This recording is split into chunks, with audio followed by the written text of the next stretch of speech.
My check 1 2 1 2. My check 1 2 1 2 1 2. Let's go. Let's go. Let's go.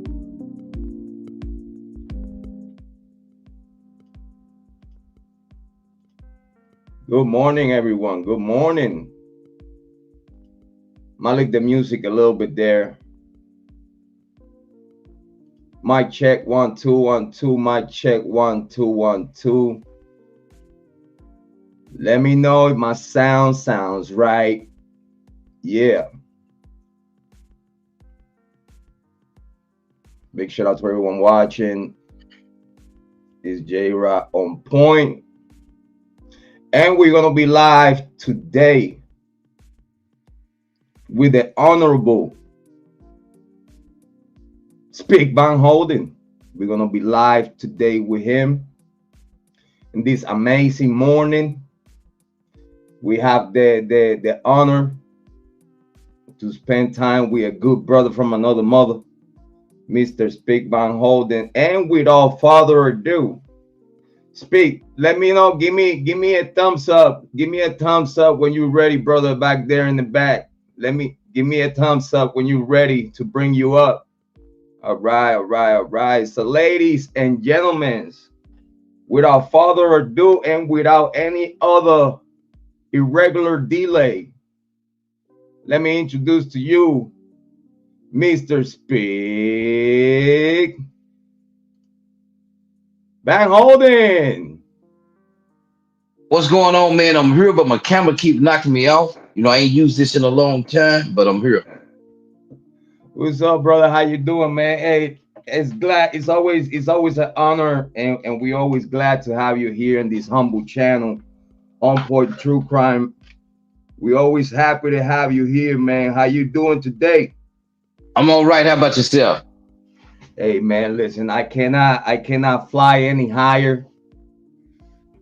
I cannot chase no faster goose. I cannot I cannot speed no faster than a car. So you know, man, listen, I'm good. I'm good. Family's good. The kids are good. Kids doing well in school. Wifey doing great and amazing, being a boss lady. And you know me, though. I just gotta fall back and watch the show. Okay. How you doing? How things are going on? Let me do something here real quick. Let me do some production real quick. Let me cut. Can you see me? Yeah, I got you. You're right there. I see you, brother. Hey, big shout out to Mr. Feedback Holding with the background noise. The background music is out. It's only our voices right here, right now. We want to send a big shout out to Mr. Speak Van Holding. Make sure everyone go and subscribe to Speak Van Holding. Please make sure y'all subscribe to him. And also, listen, man, y'all always could show some love right there to his Cash App, Legal Asset 24/7. You know, bro, Yes. we got this, bro. You know we got this. I'm trying to get some light. I think that's what the deal is.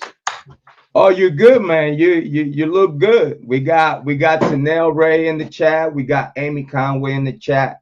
We got Kate Lynn in the chat. We're about to start with the chat room. We're gonna start, you know what I'm saying, showing some love to the chat. We got Patty Cake in the building. Big shout out.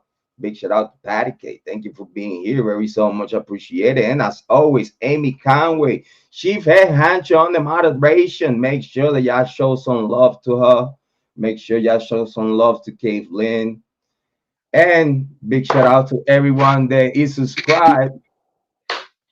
And make sure that y'all get your membership, though. Make sure y'all get your membership, because everything that y'all been asking me about is right there with the memberships. I gotta tell you right now, you get it. You listen, as low as a couple of bucks. It don't matter what you put in the piggy bank, it always come back to you. All right. And as I always, everyone knows, members, moderators, subscribers. But The members get the members get the opportunity to collaborate with us. The members get the opportunity to ask us questions about the business if it's necessary, about how to be a content creator. The members could reach out to us in a different way and we respond back in a different way also. They get the personalized treatment. You know what I mean? Like moderators as it is, and subscribers get personalized treatment, especially more than moderators than anyone else. But because the moderators are very, very important to our channel, but the members get the opportunity to actually co-work with us. In the case they could come to stage and have conversations with us. The members has more opportunities that other regular subscribers will have. Plus, also they get the key to the vault to see all that uncensored content that y'all love about On Point True Crime and Speak Van Holding. Because in case y'all don't know, when y'all ask me about, yo, where's the live stream with Speak Van Holding? They right there. You just got to become a member. And there you go. You see the collaboration between me and Speak Van Holding. Also, all those clips are going to keep coming back. Listen, mea culpa, mea culpa. I'm guilty. I said it. Judge, I'm guilty. You don't need to go to trial. I'm going to tell you right now, I'm guilty of all sins, all right? But I know I'm procrastinating and slacking a little bit, but I'm the CEO. I could do that. But I promise y'all that every single clip, the clips to the live streams, the clips are going to have the link to the live streams and y'all get to see them. If you're a member. But if not, y'all gonna have to just enjoy the clips and the videos. You know what I'm saying? But where is a ting is a tango, and where is a yin is a yango. You know what I'm saying? Big shout out to Mr. Big Bang Holding. I told him already, whenever they cut the check, I got him. I got him. Like, there ain't nobody here for free. That's a dirty word, free. Right? Free what? Who? Where? When? Like these days? Listen, if that was the case right now, we just borrowing money from each other. How you doing, brother? How's everything with you? Oh, everything going smooth. You're gonna have bumps, but you gotta go over 'em. But I do hear, I don't know. Again, you know what I'm saying? I have a big mouth. Like I know you sometimes don't want me to drop location and shit, but I heard that you all over the world as we speak. Yeah, We that's we we, partly we true. Okay, that's all I needed to know. That's all I needed to know. At least that confirmation that you all over the world. Yes. That for me is very important because wherever you go, I go, even though I'm not there. Yeah. So, so I'm very, very happy to see you, man. I'm very great to have a conversation with you, especially about the Idaho for Bryan Kohberger case. Another question for you: how's your channel? How's your content doing right now as we speak? And what's the plans for the near future and upcoming long term? I haven't turned out anything yet. I've been helping a lot of people do some things, and I'm getting that pretty much cleared up. But I intend to start doing some content tomorrow. I should be dropping some content tomorrow on various uh true crime issues that done came out and that been out. So Well, because I hope like I'm subscribed to you, so I'm part of your community. I'm part of your subscribers, and I have the notifications turned on, and I gotta say, as part of your viewership, we do miss your content. We do miss your point of views in a lot of cases. That right now, like for example, I would like later on, probably before we finish the live stream, I would love to. Oh, big shout out to Danielle from New Zealand. We got people from New Zealand watching right now. Thank you so much. Very appreciate it.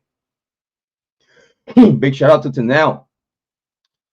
But we would like to hear, now that we have the opportunity, to listen to what's you hot take in quite a few cases, as the Karen Reed case. Just put it food for thought.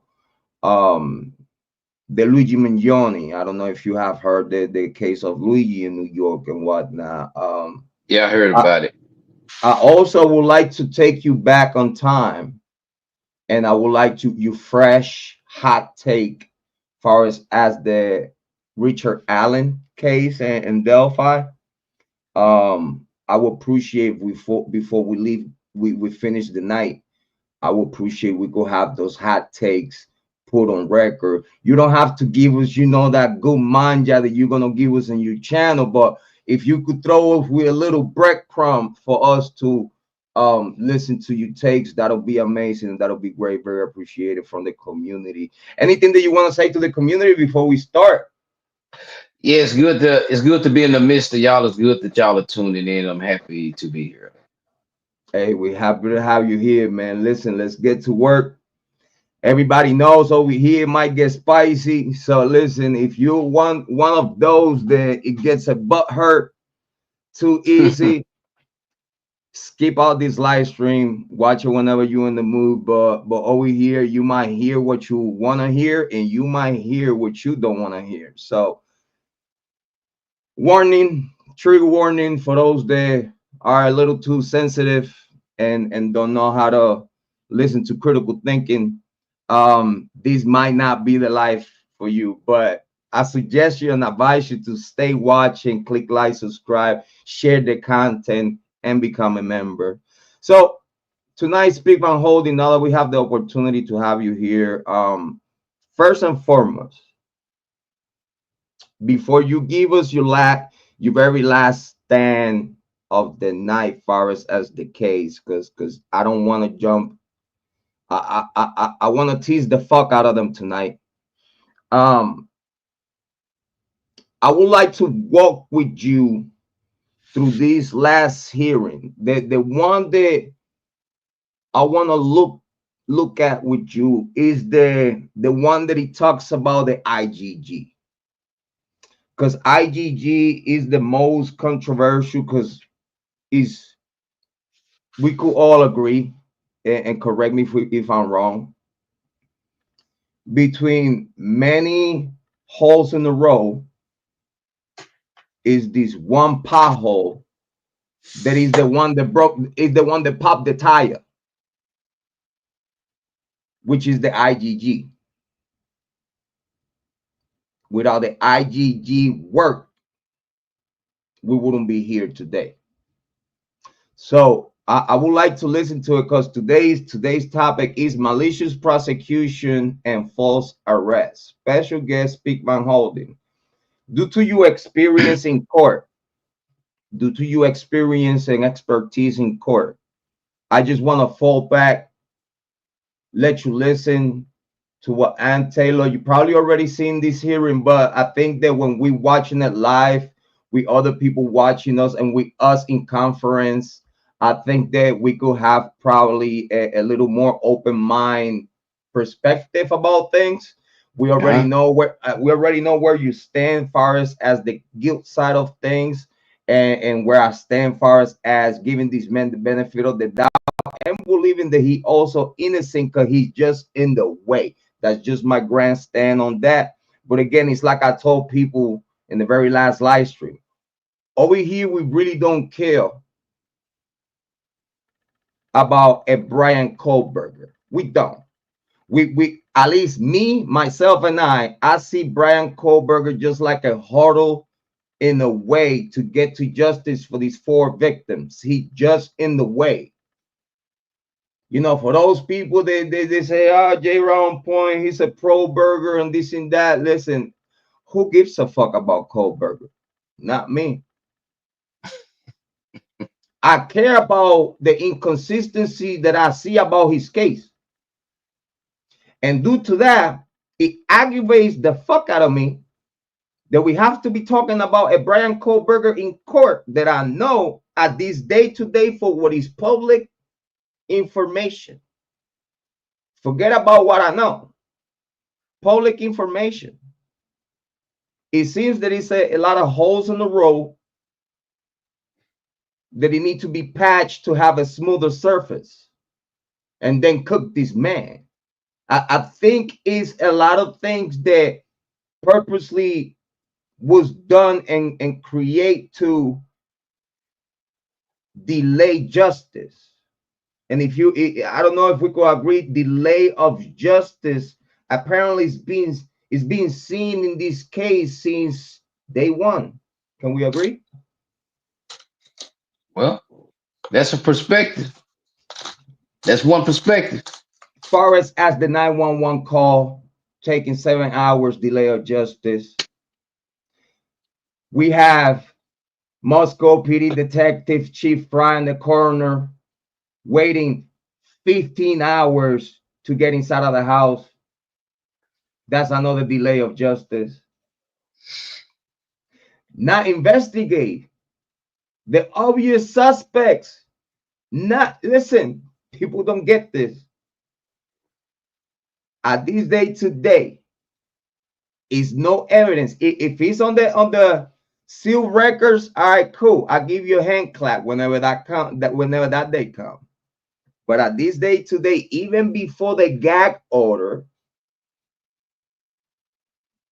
it was consistent to not have an investigation at all of the obvious suspect, which is the students, peers of the University of Idaho, peers of these victims. An investigation never occurred. Yes, it was conversations, but they lawyer up right away, same day. Lawyer, here, that was the first word. If you have something against me, you have to fish it and then come for me. I'm not going to talk to you. Leave me the fuck alone. That's what these young kids did, and their parents and every and then the University of Idaho, as soon as they look at or at least try to be like, hey, are we getting justice out of this? And some Scott Green comes out of nowhere like, justice who? What are you talking about? You know what's gonna happen here? For you to have another check, you're gonna do what I tell you, because that's what it seems like. Again, this is all my side of things. This is just how I'm seeing it. Correct me, please, and interrupt me, correct me as soon as you disagree or have something to say about it. Don't, this is your show. I just want to give him an introduction of what we're gonna see and talk about today. We're talking about what? Delay of justice. How come that we see delay of justice even in the prosecution techniques in court, saying that you're ready, but then now you're not ready? No, yeah, we're ready. But for what you're talking about, no, we're not ready. No, but we're ready to go right now. So it's like it's like a fuckery of like playing mind games in court, because you know that it don't matter what you say, the judge is gonna be cool with you. So it seems like it's been a ball game all along. I want to break it down to the atom today with Speak Van Holding. Speak, how you feel about my take, my initial opening take, and what's your own take upon delay of justice, if you see any yourself? Well, like I say, your take is gonna be how you see it. There's nothing wrong with that. When I look at your Combine, take, combine with the public information available. Okay, my opinion comes based with the public information available. okay, I'm sorry for interfere. all right. Well, now check this out.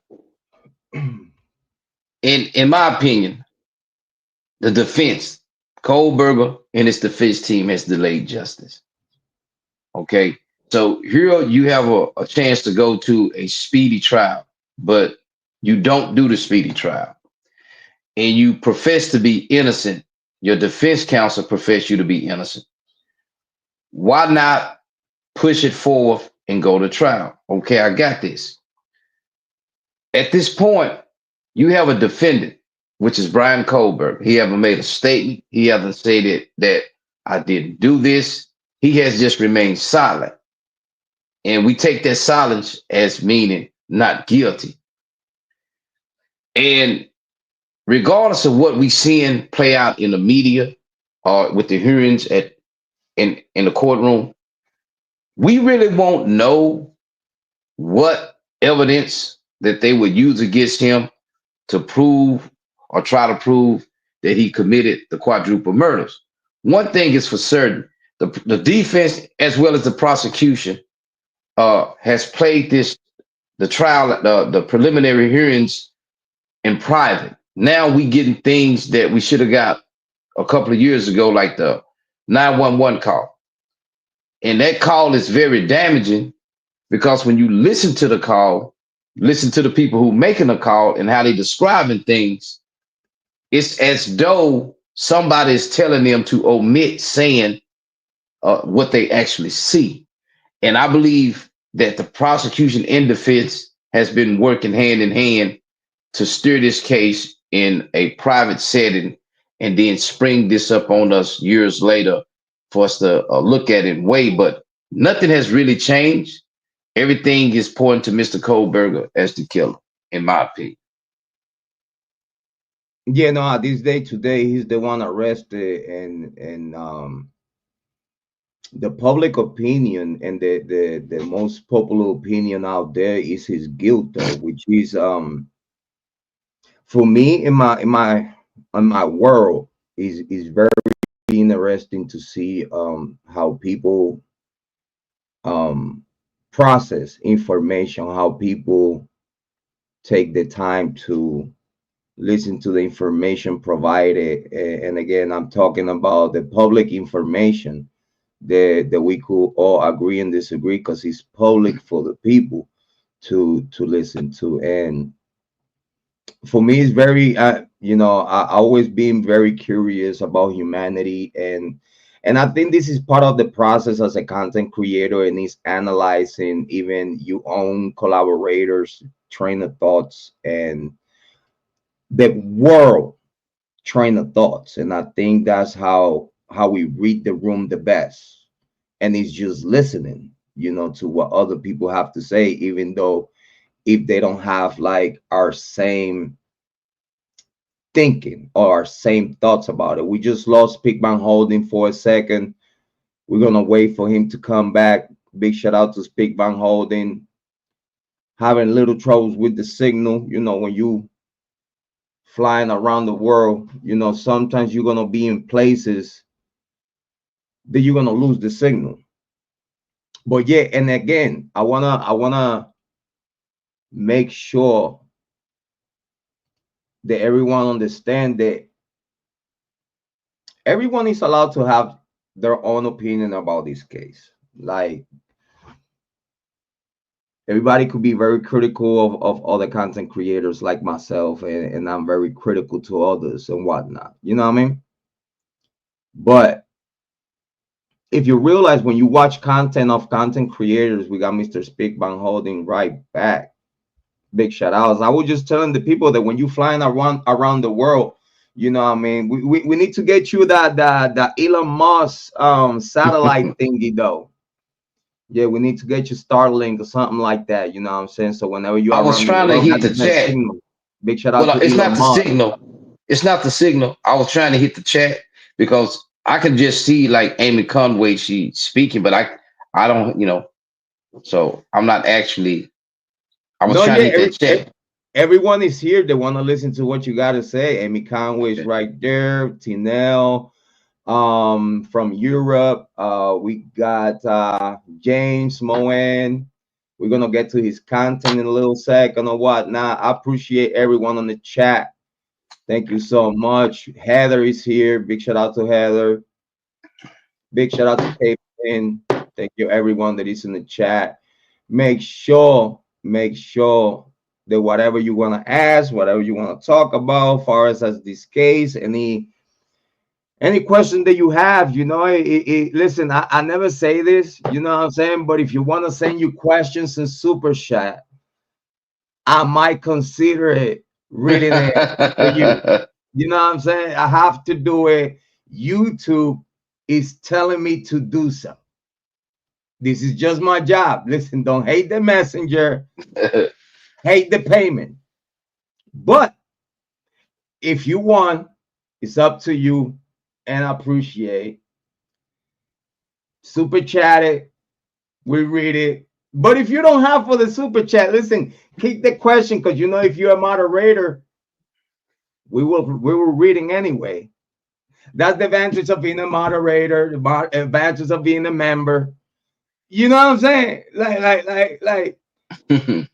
Listen, I love myself. I love y'all all. And I do read the questions in private.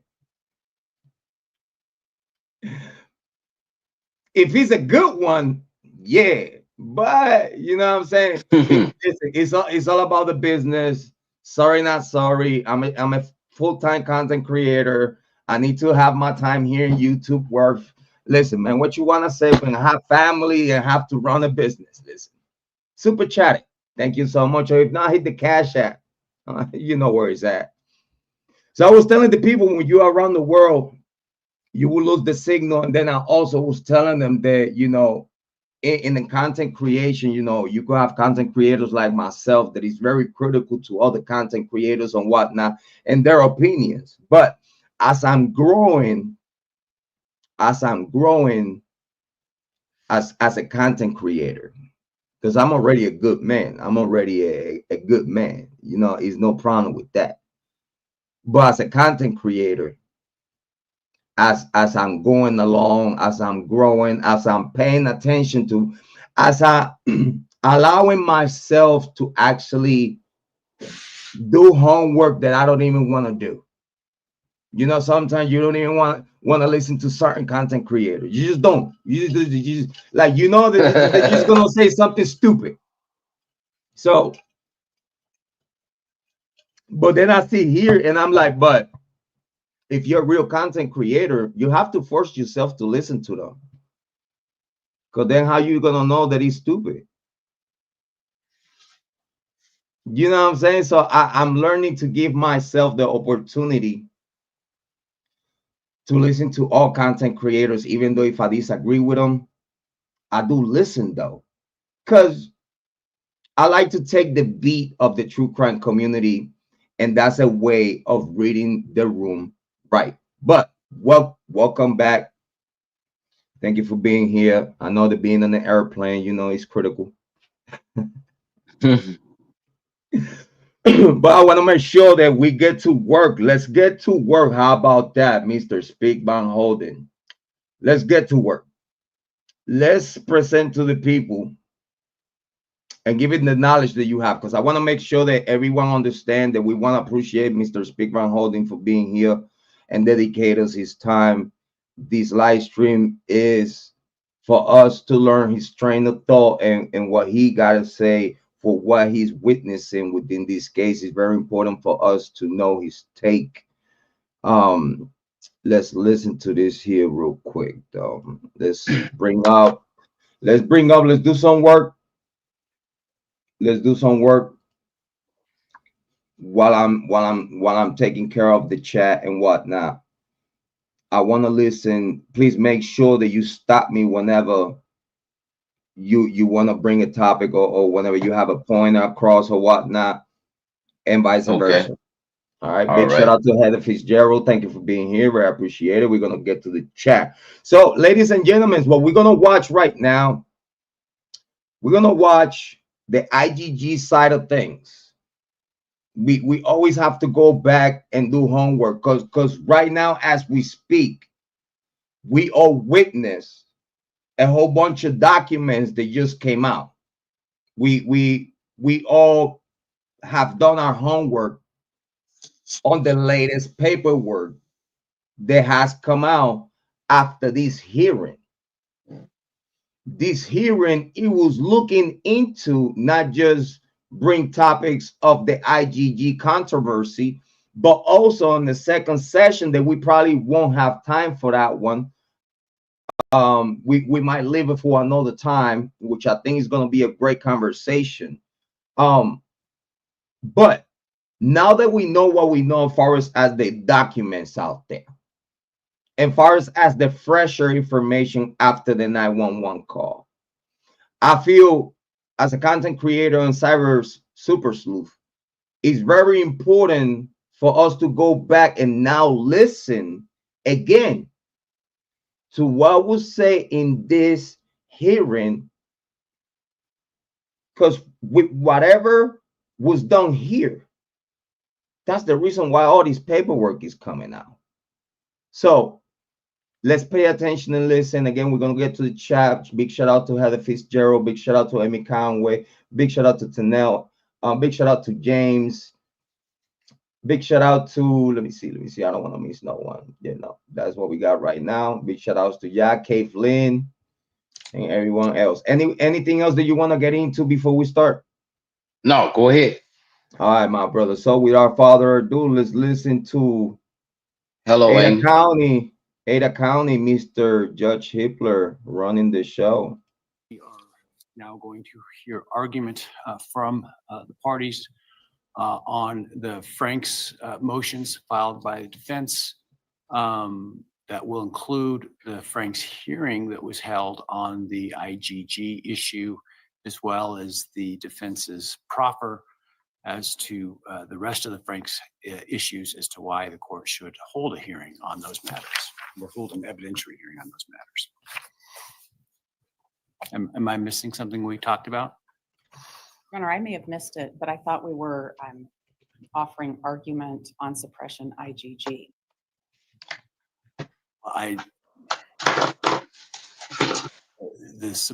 If you ask me right there and then to start,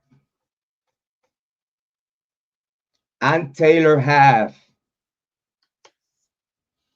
already a mindset of how this show was about to start. But then it seems the judge want to trick his way into do something else that it was not what he already previously spoke, not just with the prosecution, but with the defense team. So you see now that, well, by the time the cameras are turned off and by the cameras turn on, now we have a different of thinking. Why? You seeing anything in that, Speak by Holding? Not at the moment. I was trying to finish listening. Okay, no, because I don't know if you've seen it. This Ann Taylor, what I'm referring to. I know exactly. Taylor was expecting, okay, we're gonna start with this. I'm expecting the judge to start with this. So then now we see a glitch in the matrix. And again, I don't know if this is part of the core technique, their flamboyant shit, to make someone purposely look awkward or not in place or not with the baton.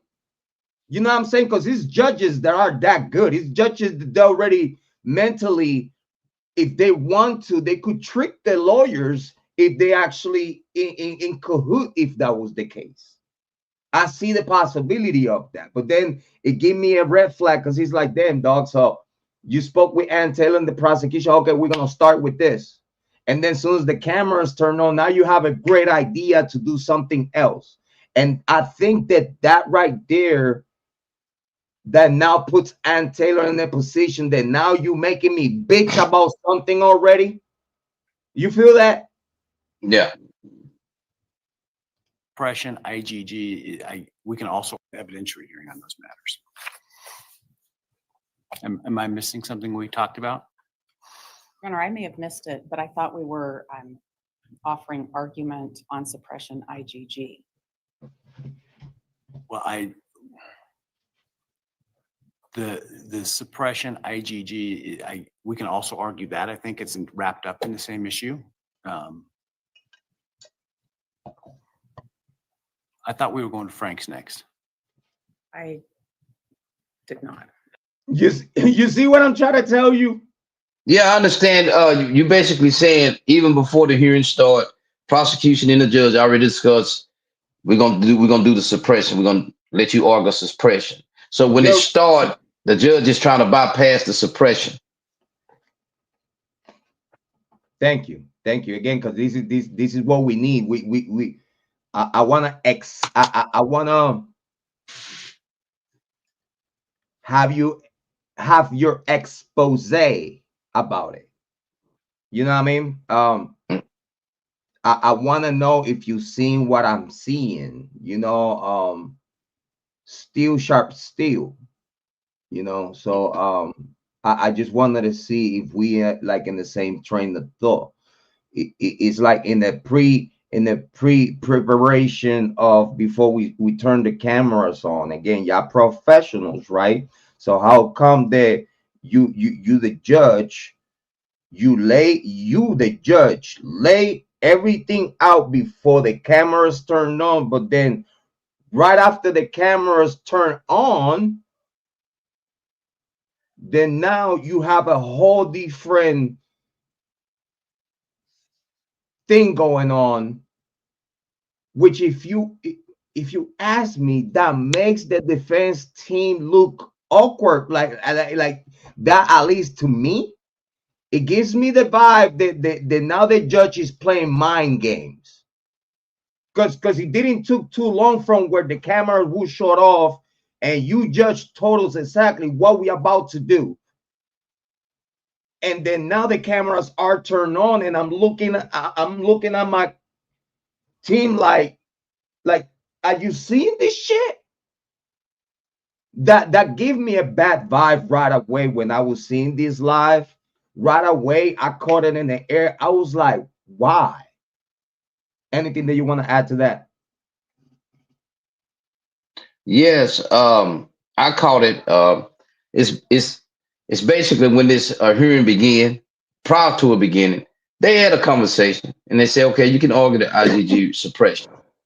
But when it started, it's almost like he's trying to bypass her arguing that and going to something else, because she may have a valid argument with the IGG report, and he's trying to bypass it because for some reason hearing that first seems to be a problem. My thing is, why the judge gonna put himself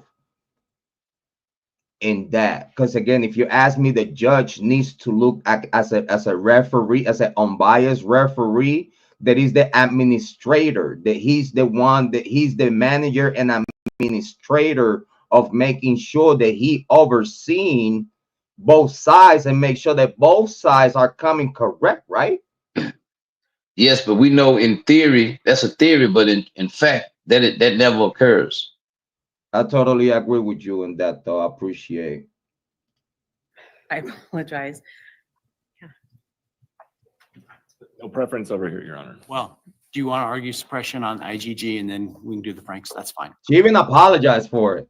I would need 5 minutes to get my Frank's items ready. Let's do argument on the suppression of the IGG related matters, and then we can then hear the Frank stuff. That's fine. If that's what you're prepared to argue. Thank you. Go ahead.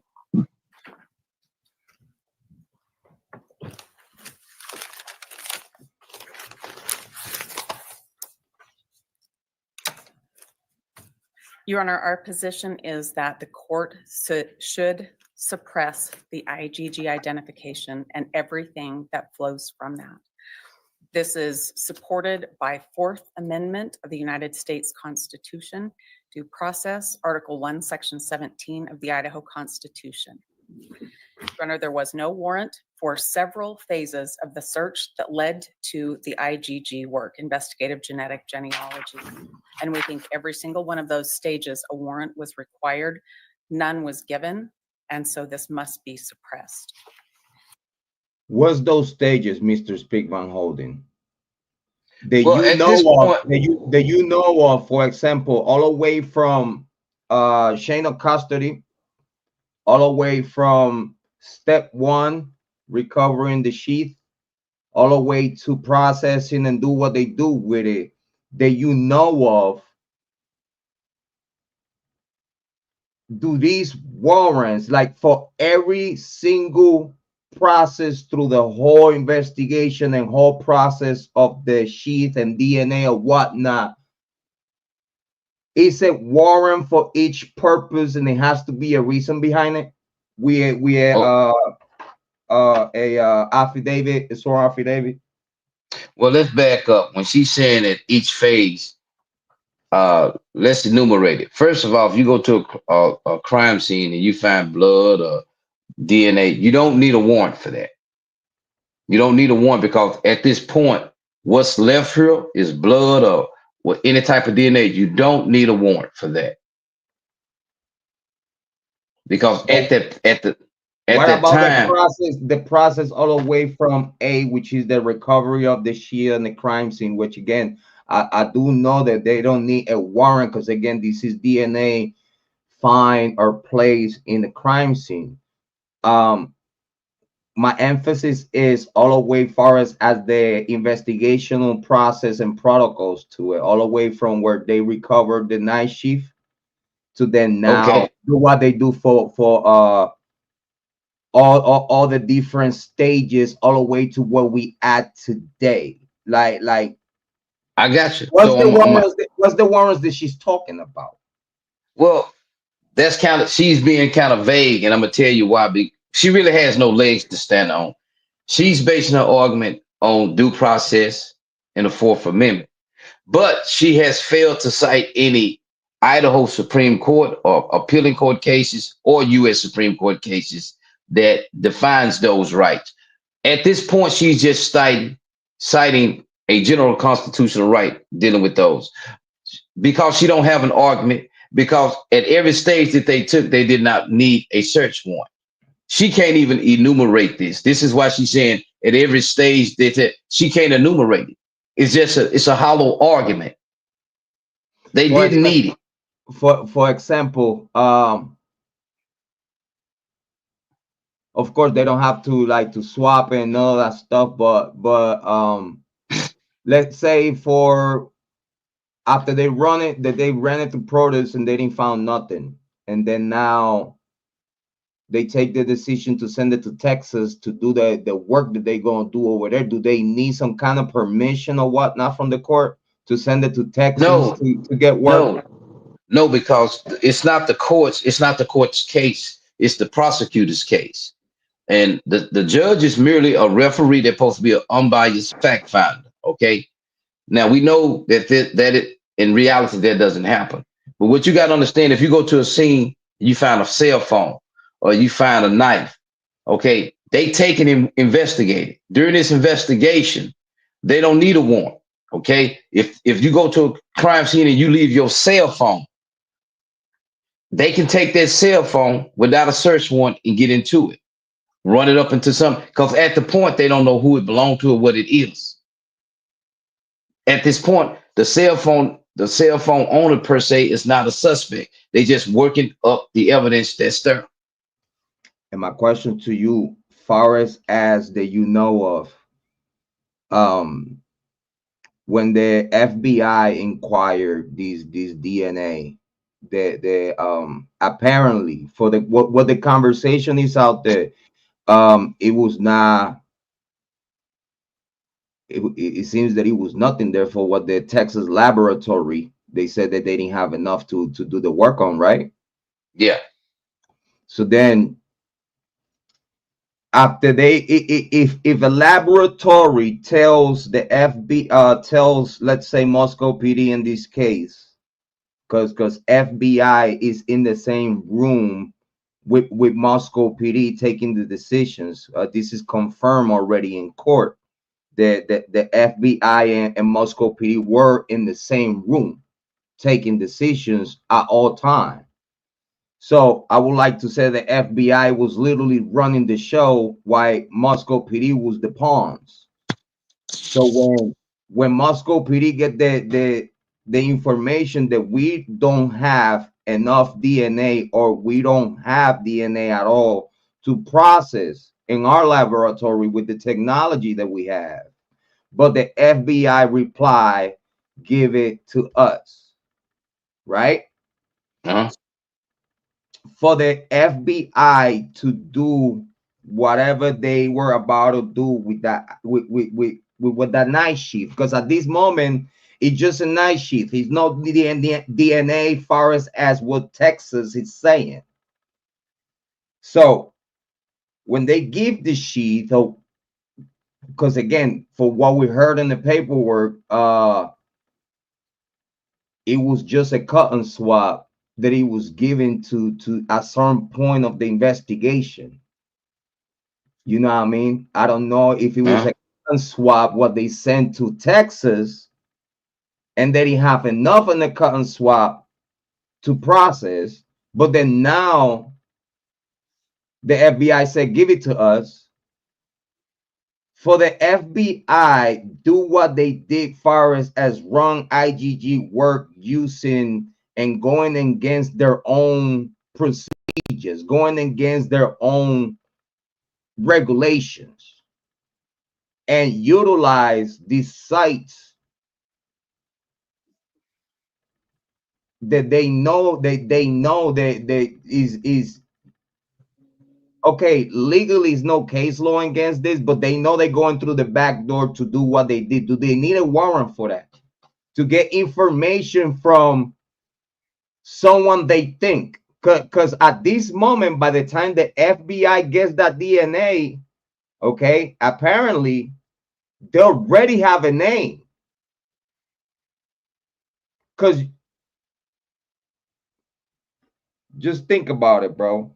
IGG Oh, I'm, as it is today, IGG, when you have DNA or no DNA, and you're gonna process that and compare it with hundreds of thousands of other DNAs of people to try to get, the only thing that you get is a prognostication of the type of bloodline that this person is. Because if you don't have a name, you still lose. You still lost. Is no way with IGG. If you don't have a name already, they could not get to Bryan Kohberger, which it seems that it's proven as we speak that the name Bryan Kohberger came very early, way before. oh, They have Bryan Kohberger phone number way before the warrants came out. okay. Let me answer your question like this. In Texas, I know for Texas, other states do it too, but definitely this is what they still doing it now. Years ago, they started. If you got arrested and you went to prison, they take your DNA, okay, and then they compare it and upload it to the police and FBI database. And when they upload that, it also will show you cold cases. So are you telling me that they need a warrant to do that? You understand what I'm saying? That's my question, because here's the thing though. Here's the thing. Okay, let's say that they don't need no warrant to do the IGG work. Okay, but if you already have a name, that you have a name but you have no proof and you're looking for that proof, I believe that due to that you already have a name to move forward with, you do need a warrant, because it's not that you're doing something to get to something. No, you already have a name, you already have a phone number. Now we're gonna use this IGG technique to have a reason to arrest this guy. So then after we arrest him and get a swab of his DNA, booyaka, now we have DNA. You feel me, bro? You just gotta say out your mouth that you doing this, because whatever reason, you don't even have to prove. You the FBI. Ain't no one asking the FBI prove me what you're doing, bro. If you are a person that have come across any FBI agent, or if any FBI agent on your family, or any FBI agent that you know this for a fact. FBI don't tell you a fucking thing of what they doing. They could just say out their mouth that they doing this, because this, but they really don't have to be doing nothing. They just gotta have a reason, because again, just think it, bro. They already had a Bryan Kohberger phone number. Like they already they chosen this name. Because again, I want to let you know, if you don't know it, they have Bryan Kohberger phone number and name at the time that the FBI grabbed the IGG. So then now we're gonna focus. Now we're gonna focus because we have a name and we have phone records that we could work on. Now we're gonna make sure that due to we have this other information that we could use against this guy already previously done without no search warrant. Because for any cell phone record, like for you to get a cell phone record way before you get an IGG finished and done, you feel me? The IGG, all the other stuff came out of the cell phone records and all these other shit that they could have put together, and they see like, oh shit, we could put this together through the cell phone record. Now we just need a reason to go and arrest this guy to have a swap, and now we have DNA. Bingo. It's simple. It's A to B to C. What you think about that? Well, once again, it goes back. They didn't need an initial search warrant to now let me back up. Personally, me, I don't think it was no DNA on the knife sheet. Now, because the Idaho State Police confirmed they couldn't pull nothing from it. And you got to think logically about this here. Why would trace DNA be found only on a button sheet and nowhere else on the knife sheet? That doesn't make sense, because in order for him to touch the button sheet, he would have to touch the other parts of it. So I believe, like you said, they had a name, they had a concept that this guy could be it. And even though we don't know how they did it, I do believe since they had him on the radar for something else and they began to work him up, but they kept that a secret. That's why they just started to want to say how they got to him. I believe at this point, they needed a search warrant for him to further go. But what they did, they worked it up in such a way to where they actually hid that they violated the law and that they did need a search warrant to get to him in the way. That's why they hiding the way they got to him. And I initially said this in my video. They don't want to show you how they got to him because they got to him illegally. And so Ann Taylor even Ann Taylor don't know exactly how he came on the radar. So she still must argue this point. It's so it don't come back as being ineffective assistance counsel on her end. And I thank you for your take, and I appreciate, because people, something that you remember, people don't know the conversations that we've been having in conference. But we did talk about at some point, and I don't know if you remember, we did talk about that one part of,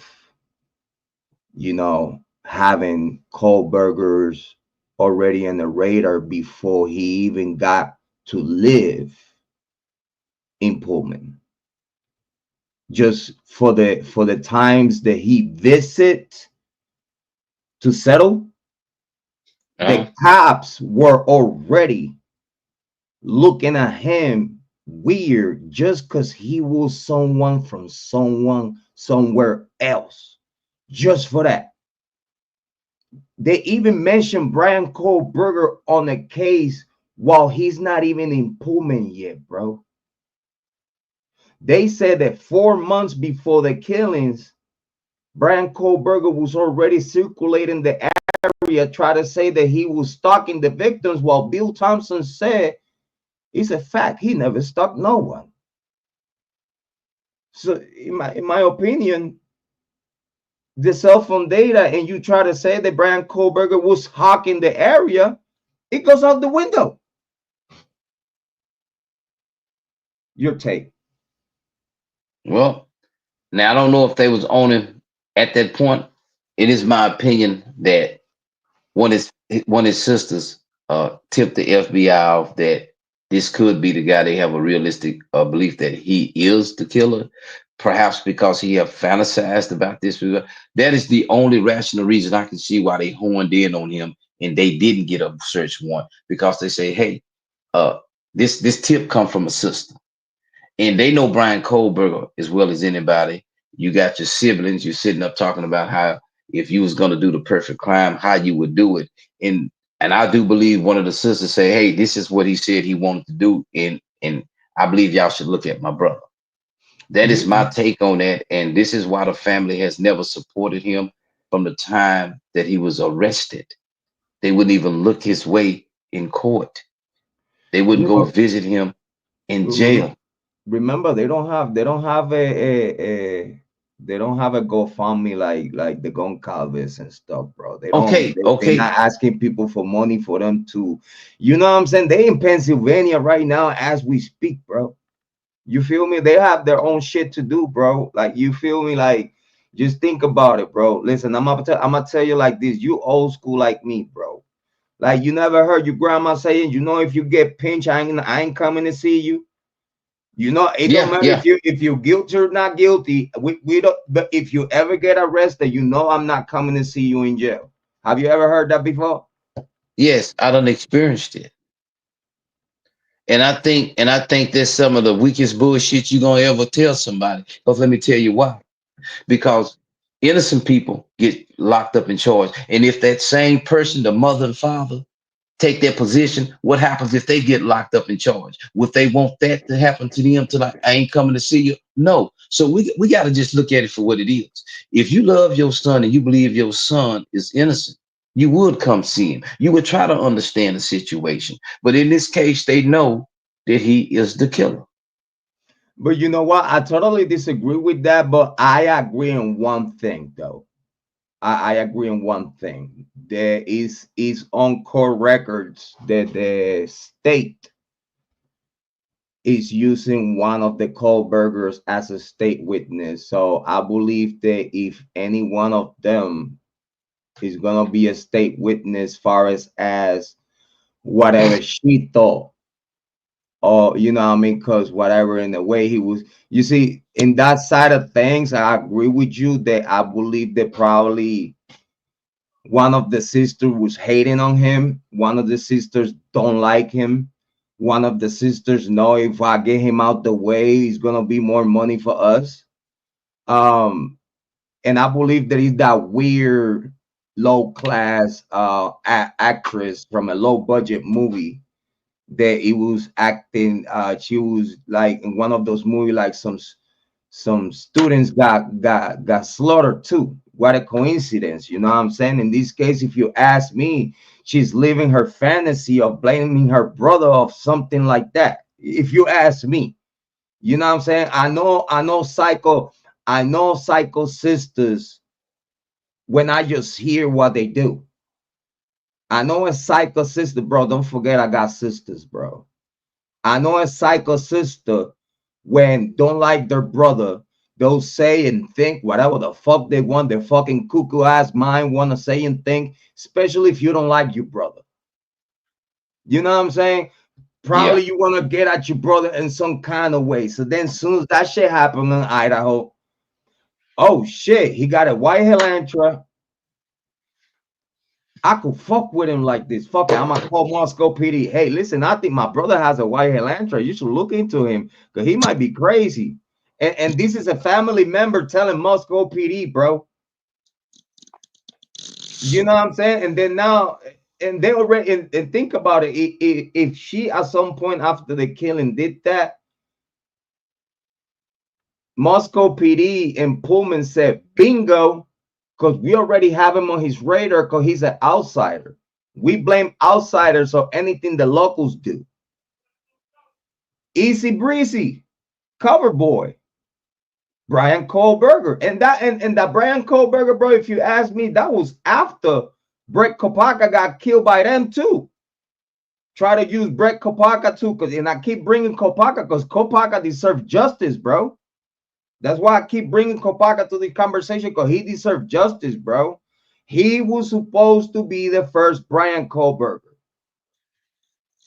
and they smoke him because he didn't want to cooperate, and I believe because he knew that we're about to use him to cover this case.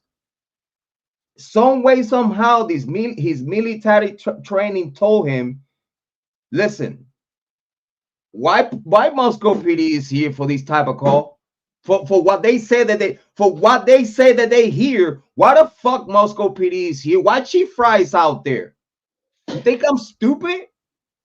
You're not gonna take me in to try to arrest me for this one particular issue. Swap my DNA, request a warrant for my DNA, shit like that, and bingo, now you have DNA on the sheath. You know what I'm saying, bro? Like people that is in the military, they not stupid, bro. They think 100,000 things in a second. So he know for a fact that now if I come out of this house, they're gonna ping me with this shit. Fuck that. You're gonna have to come and get me in here. And guess what? We have shoot him.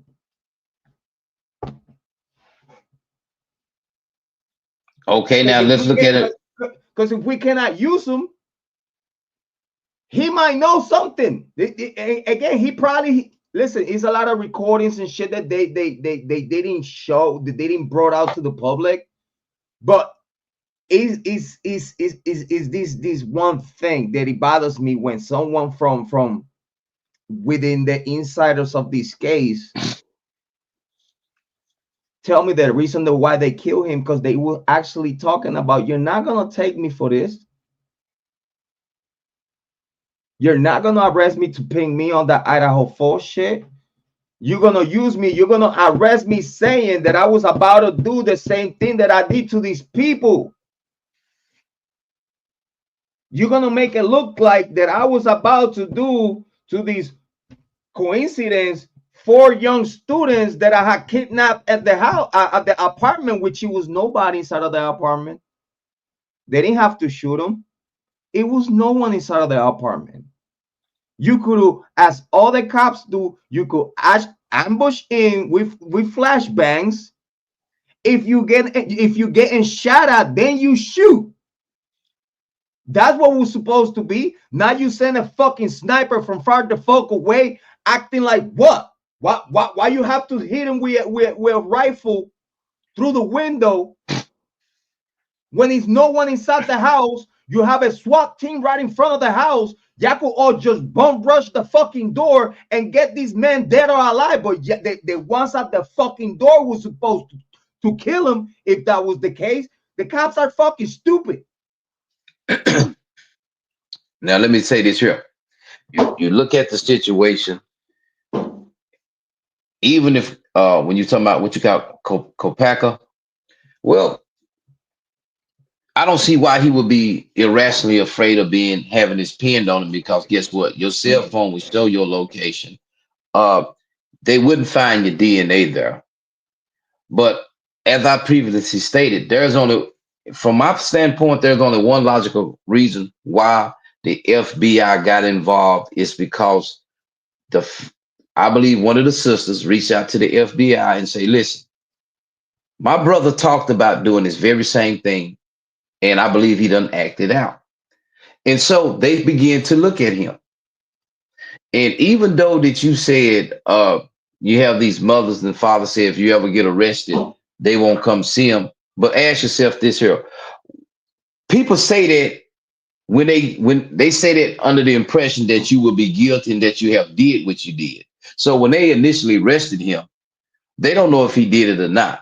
But because the way that they handled the situation, they knew, in my opinion, that he was the killer.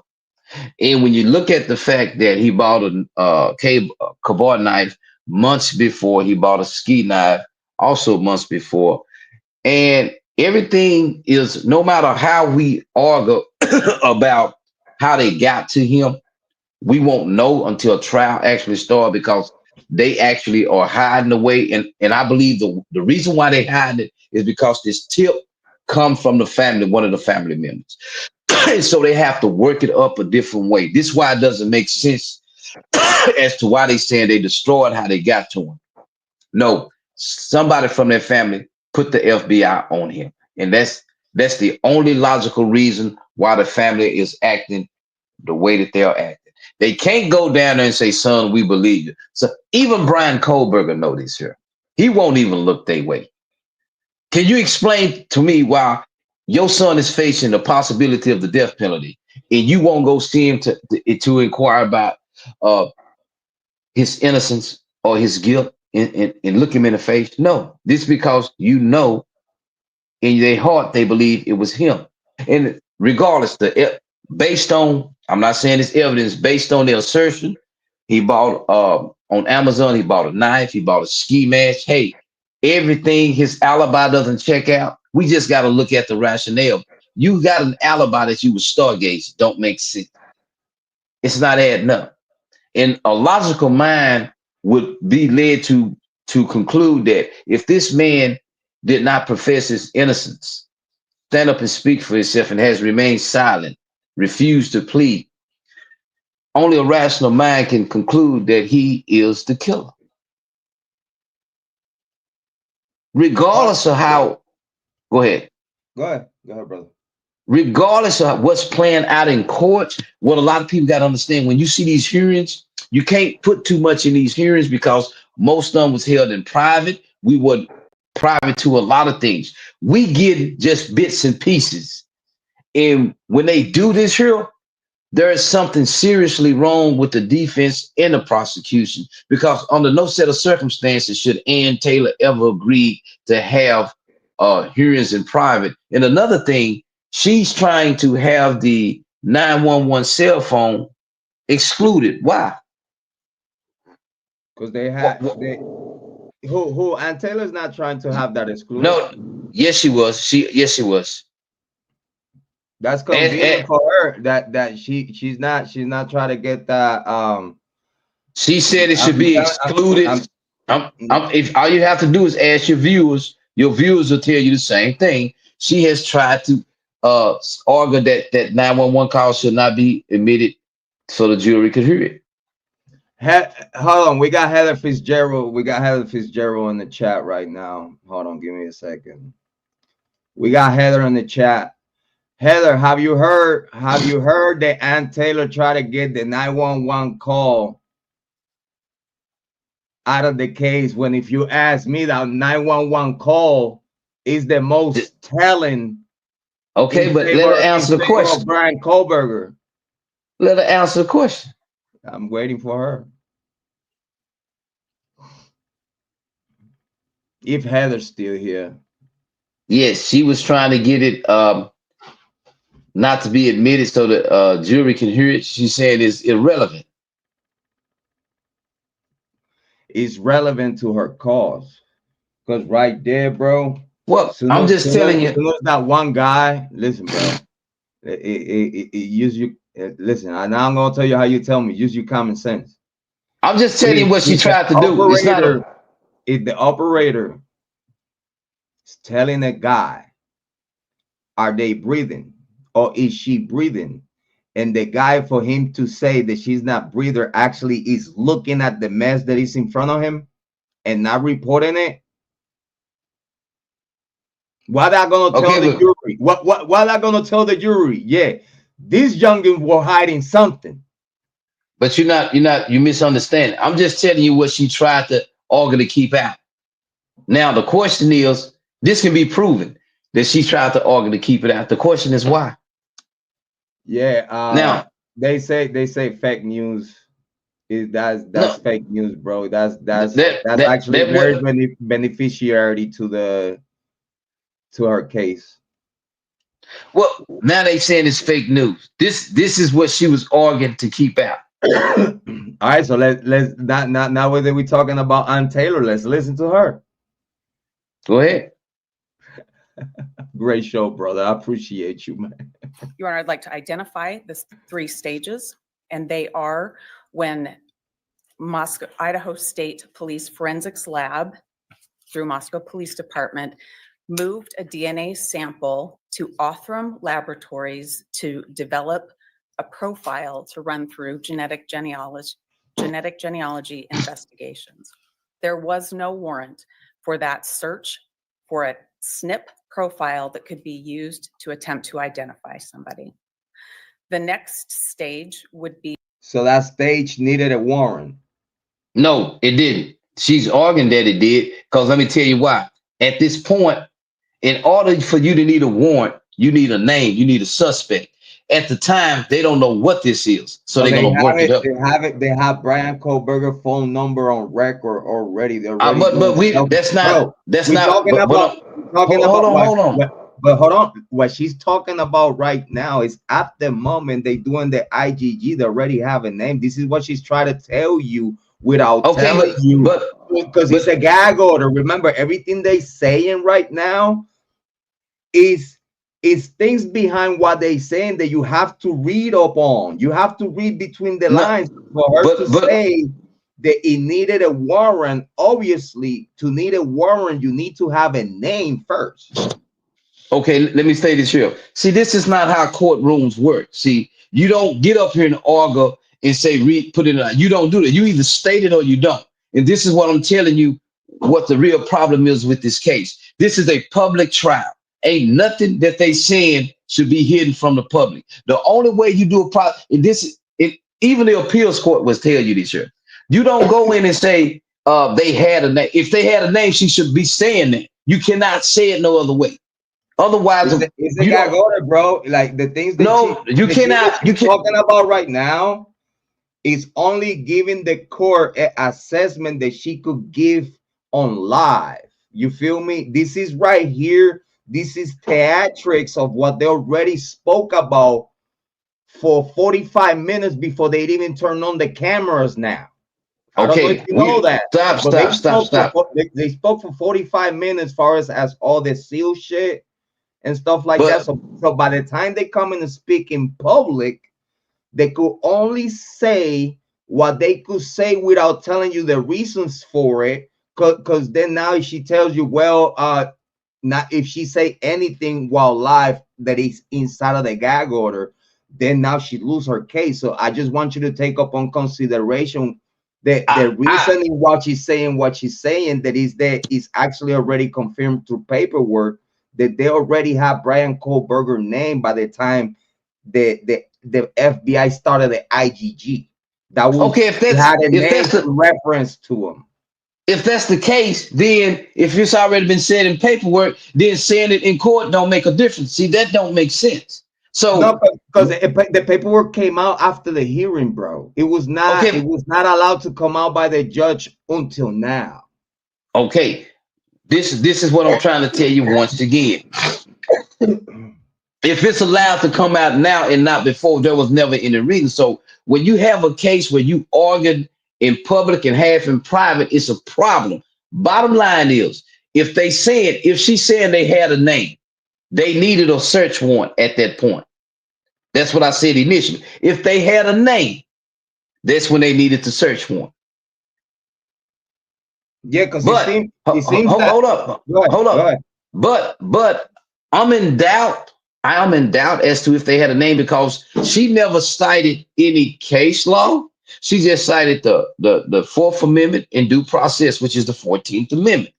She didn't go into detail in arguing that once you had, it's a lot that's missing. So I'm just taking what you saying and saying, assuming that they had this guy's name. And if they had the name and they wanted to work him up, they needed a search warrant.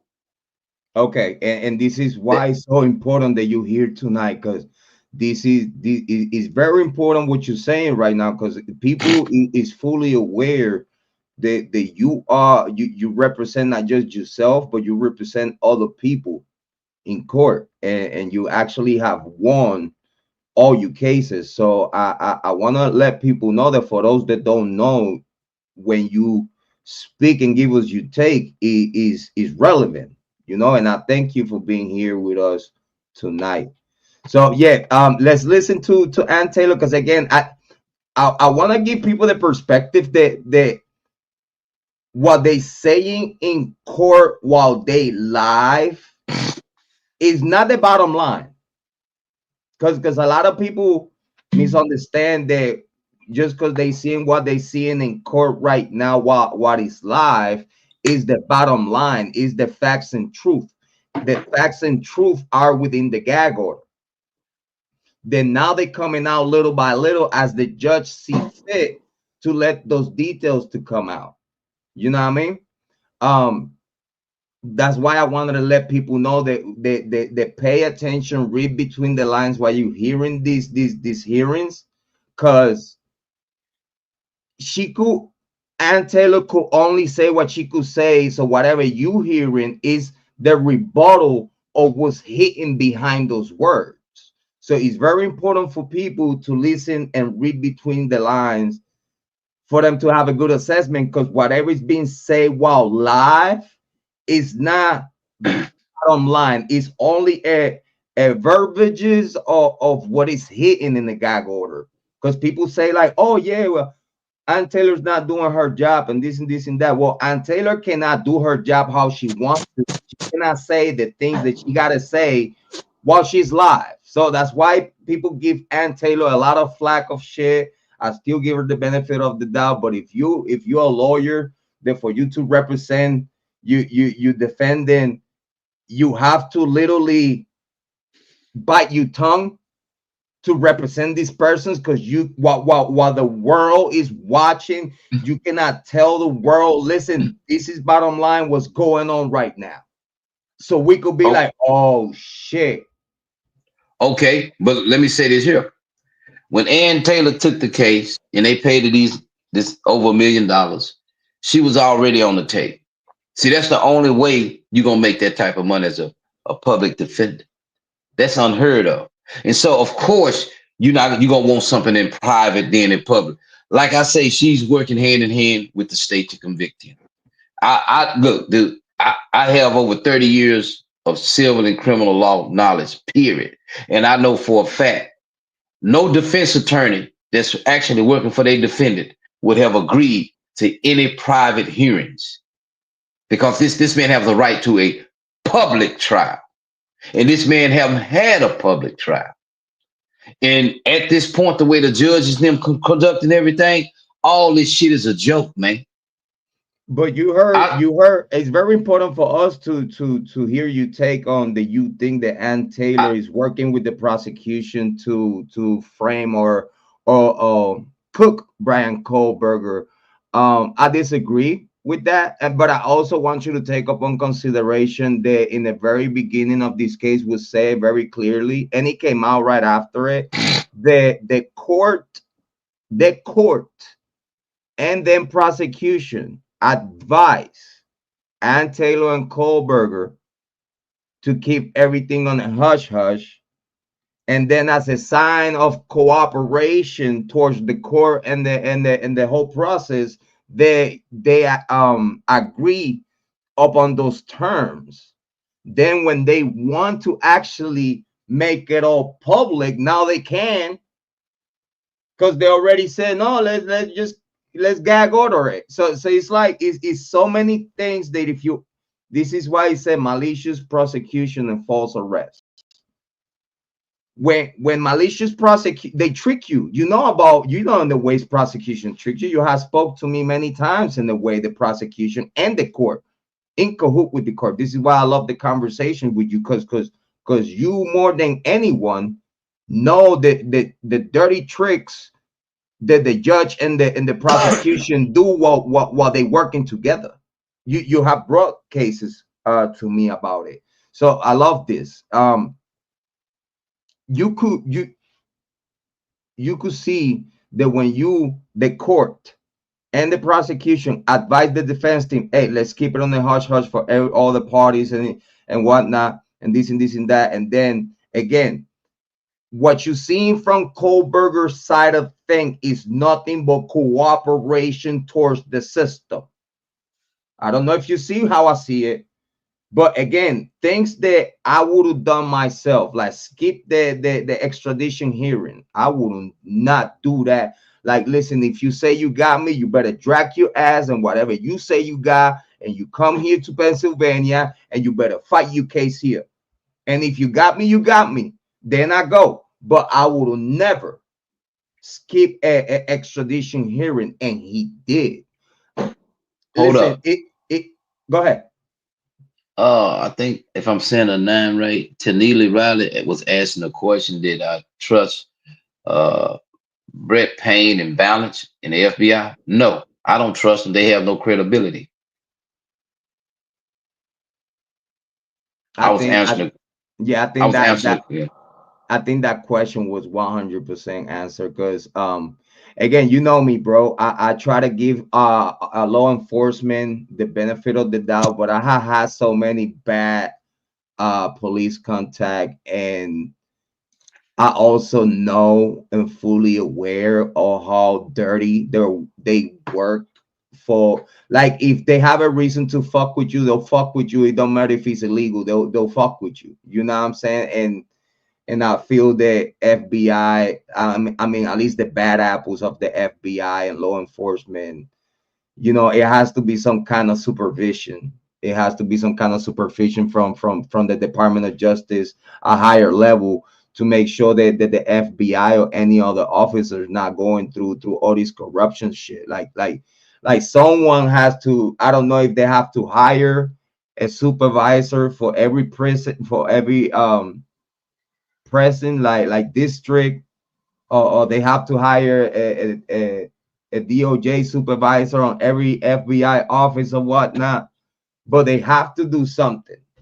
They have to do something because it is so many cases that we could just name, and we run out of hands on fingers on our hands to, you know, there is a whole bunch of law enforcement inconsistencies and corruption that is staggering.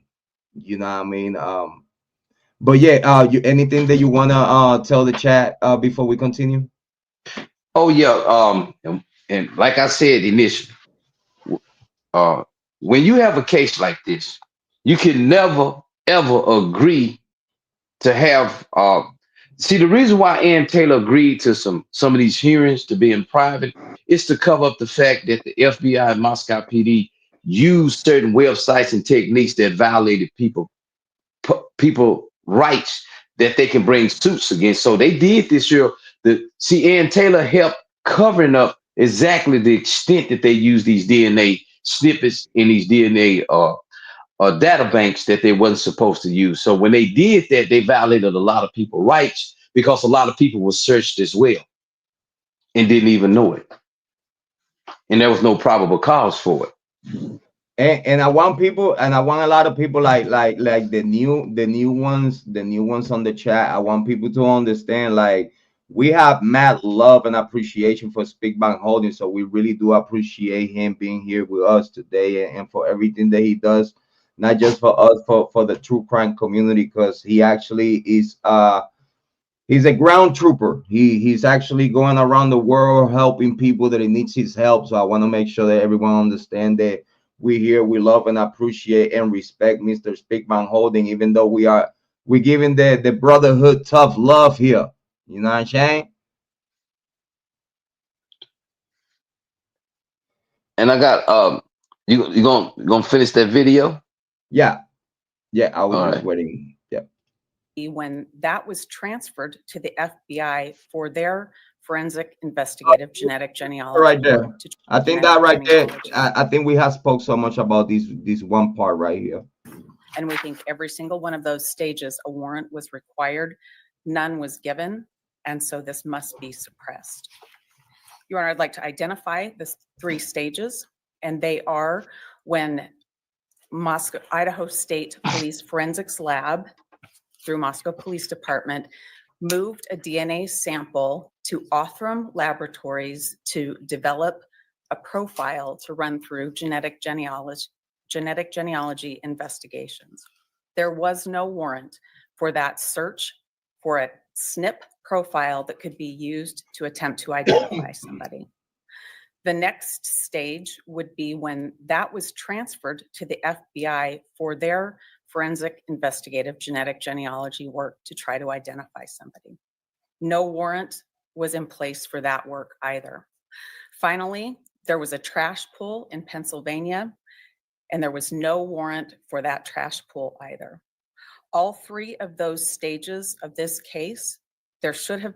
I want to let you know that what you referred to that is the in the sneaky way the cops told the trash company because they knew the cops couldn't, like, by law and the local regulations and whatnot, they knew that they couldn't touch that trash can. It's not like it, because first and foremost, that trash can is inside of a gated community. You need permit. You need a reason to be in there. It's a gated community. It's a lot of people paying a lot of motherfucking money to live there. You know what I mean? It don't matter if the gate is open. You don't have no reason to be in there if you don't have no permit from a legal permit and reason.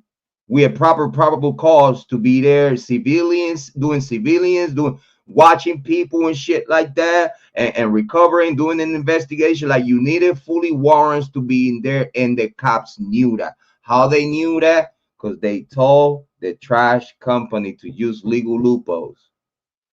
All right, let's get that trash. Tell the trash company to, because then now the trash company is moving on behalf of law enforcement, because law enforcement requested. You need warrants for this shit. You now getting a whole fucking company involved in an investigation to transport that particular trash that you want and request to another location for you to then, outside of the premises, then get inside of the trash. You ask and request the trash company to get it out of the premises. Well, let You me ask you knew that this here. what you were doing was illegal. Hold on. Why you say that was illegal? Bro, why you think the cops told the garbage company, instead of them going and digging it out themselves right there where it was, bro? No. I'm asking you, why are you saying it's illegal? It's illegal because the local they have regulations, they where they Yeah, live in that but area, that no one besides the trash company is allowed. No one means no one. That means cops. okay, but That means what you that's say, not against the law though. private people doing trash digging and shit. But You that's know not what I'm against saying? the law. I get that. I get And that. it's But not a violation. if it was against the law and it wasn't a violation, they ethically would not look like a violation. The cops wouldn't not ask the trash company to get it out of the premises for them to then dig in. You get that? Well, I get that, but here's what you got to look at. If you The cops wouldn't investigating just dig something, in, bro. The cops wouldn't give a fuck. They wouldn't dig in if it was not breaking no law, bro. First and okay, but foremost. let me tell you why they had the trash people do it. Okay. What people don't understand, because this is just my position, because it's a gated community, right?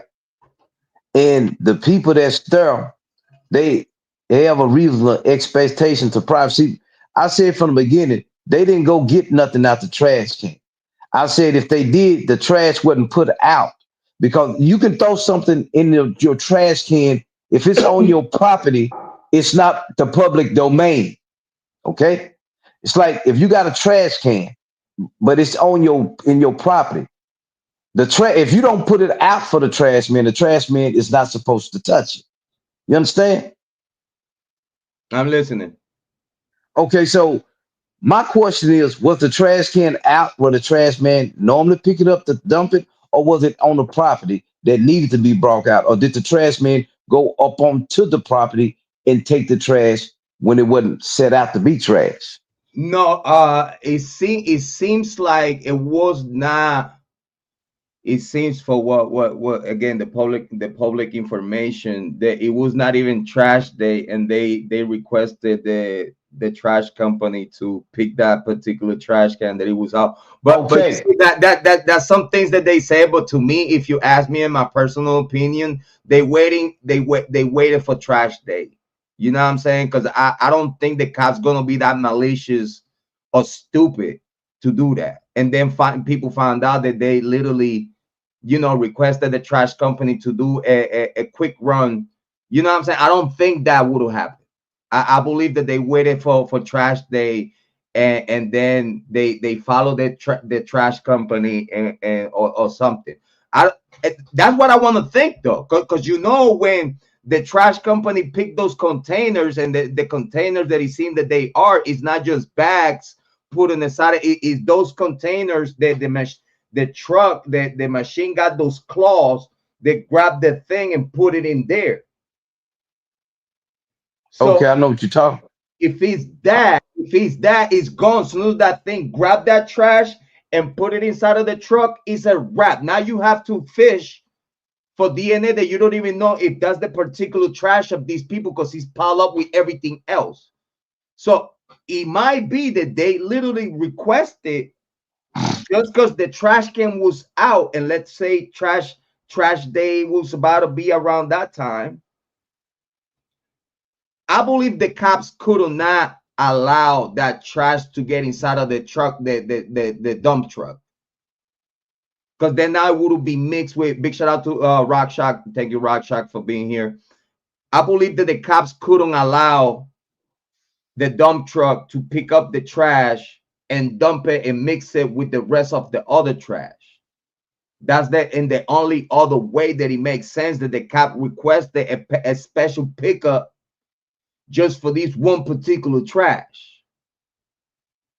Can you agree or disagree? Well, I can't do either because I don't really know the factual scenario of how they picked this trash up. But because the way that they did it, it sounds like that this trash was not actually put out to be taken as trash. And I'm assuming it's a trash can and not the claw kind. Right, And they went right. on to the FBI asked the trash people to go onto the property and get the trash. But I don't think the trash was set out. Remember, they said they had photos of him throwing and videos of throwing stuff, but they don't have videos of them getting this trash. Okay. Okay. See, it's a lot that's missing. And when they missing it, they can give a narrative how they want it to be. And I'm just under the opinion that they went on to the neighbor's property or the Kohberger's property. And like I said, if you got trash, if I got a trash can outside on the side of my house, the only way the trash people can come take it is if outside my fence on the where the trash to be picked up. But long as it's in my yard, that's my property. It don't become, even though it's a trash can, it don't become the public domain until I set it outside my property. And another thing, I think they referred that it was actually outside. Okay, if it was outside, then even if the FBI asked them to get it, they violated no laws. So that's what I'm saying. Why the sneaky? What the sneakiness about it? If you're not breaking no law, like why you gonna be that sneaky? Because one of the reasons is they got the trash trucks and they went about it that way. They just didn't want to bring attention possibility. But we got to keep in mind, being sneaky, going through the back door, if it didn't violate a constitutional right, the court will permit it. The courts is only concerned with a violation of your rights, not a back door, not a sneaky. Why you being cunning? You don't have a right to be free from none of that. You only have a right to have your rights not violated. Here's my thing about that take though. Why they couldn't just, if you have suspicion that this man has committed a crime and you have enough probable cause to request a warrant for his DNA swab, you could just go and knock on his door. All that other shit about him having a legal permit for a Glock and him allegedly killing 4 people and shit, that by itself doesn't let you know that this man is a criminal or he's aggressive for the only reason that when you run his name, just so you look his background, he don't have no felonies, he don't have no case of being aggressive. The guy don't have no case of being aggressive, no police contact, bro. Like he's squeaky clean, bro. Like if this one man, okay, that I'm going to arrest, me as a cop, I'm gonna do all my homework about these men. I should know everything about these men better than what I know myself, right? So how in the heck these men don't know that this is a student from the University of Washington? And the problem that I have the most with all content creators and law and crime content creators and court TV content creators, they minimizing the capabilities and smarts of Bryan Kohberger because they always want to mention the criminology. Oh yeah, because he got a degree in criminology don't mean that this and this and that. Okay, I understand that. Y'all want to make this guy be so smart but so dumb at the same time. You either do one or the other. You cannot do both at the same time. You cannot say this man is dumb because this man, even though whatever is being said about him, he was getting a PhD on criminal justice. He had already a degree in criminology. He already got a degree on psychology. So it's not like this man is deranged or he's unfocused or he has a mission on something else that is not creating a better environment for himself, try to become probably in the future law enforcement or FBI or working on something that he has to do with law enforcement. So that we got that about him. He working on a PhD for criminal justice, criminology and psychology and forensic cloud data and all this other shit. So this man is not a dumbass. Let's get that out the way. People say that he's all right. I get that. I get how you feel because how you feel. But if we're gonna bring out the credits and the real things about these men, people never mentioned that he was about to get a PhD on criminal justice. Law and crime never mentioned that shit. They mentioned the criminology, but they never mentioned the PhD on criminal justice.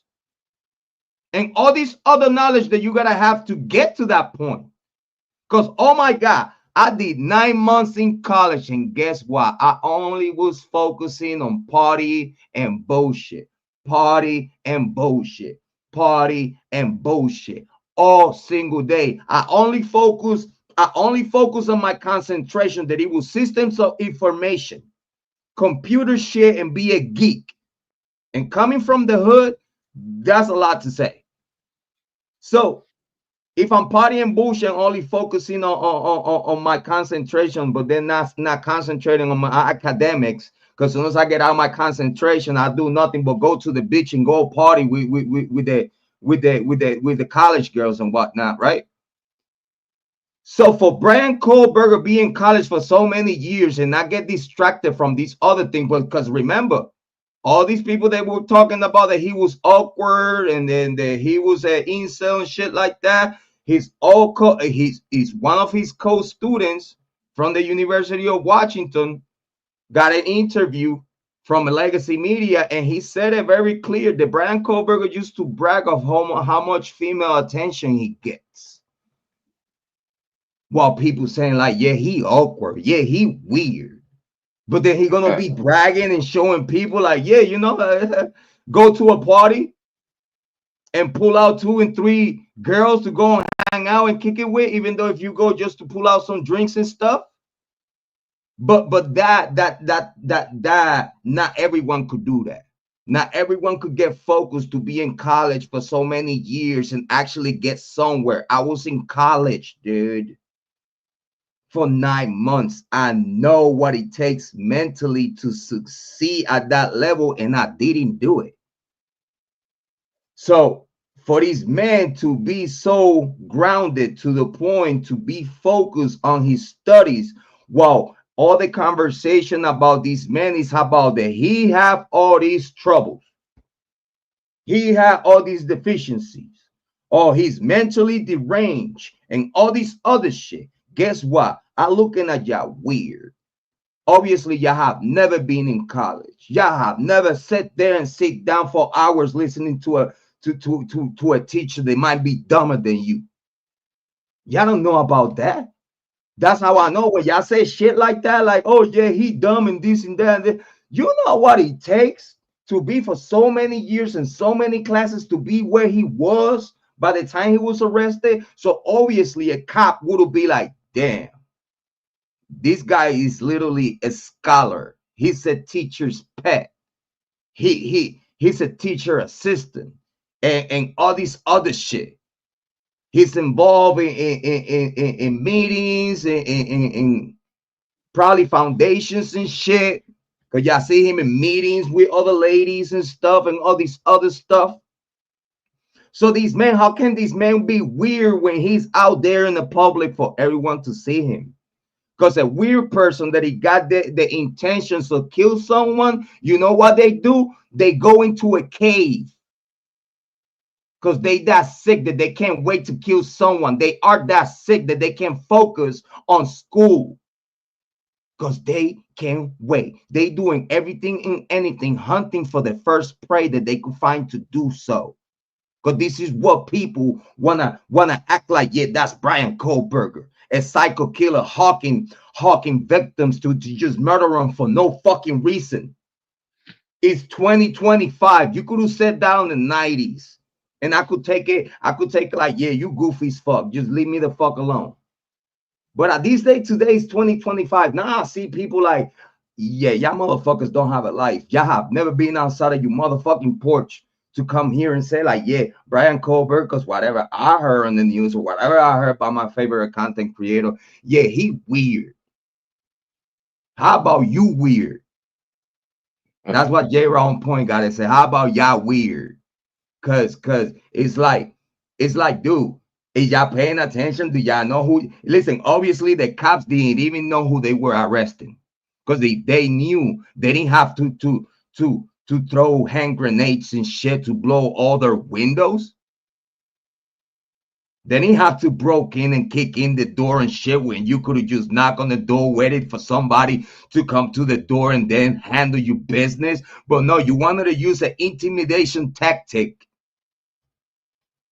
on someone that don't have no record, no previous charges of being any violent, finishing a PhD in college in criminal justice with previous degrees and shit on shit that you know why the fuck I'm fucking around with this man. And you still went and do so. You hawk him all the way in Pennsylvania. And if you asking me, that was just dirty as fuck, man. Just to have a warm body before the college students come back from break, bro. Because they needed to have the community in peace. They needed to make sure that, listen, it don't matter how the fuck we're gonna do. Listen, if we was willing to kill Brett Kopaka, we're willing to go whatever and do whatever the fuck we need to do to get a warm body to show the public that we got somebody. Then now y'all gonna shut the fuck up. Y'all gonna act well. Y'all gonna come back to school and y'all gonna give us y'all money. Because that's all what the University of Idaho is thinking. And again, Scott Green said it very clear. I'm not just handling the pandemic. I'm handling a quadruple murder. He said that on his book. He said that on TV. He said that on YouTube videos. He admitted that he was running the show. And this is sickening, though. I appreciate Speak Van Holding. Anything that you have to say about the words that just came out of my mouth?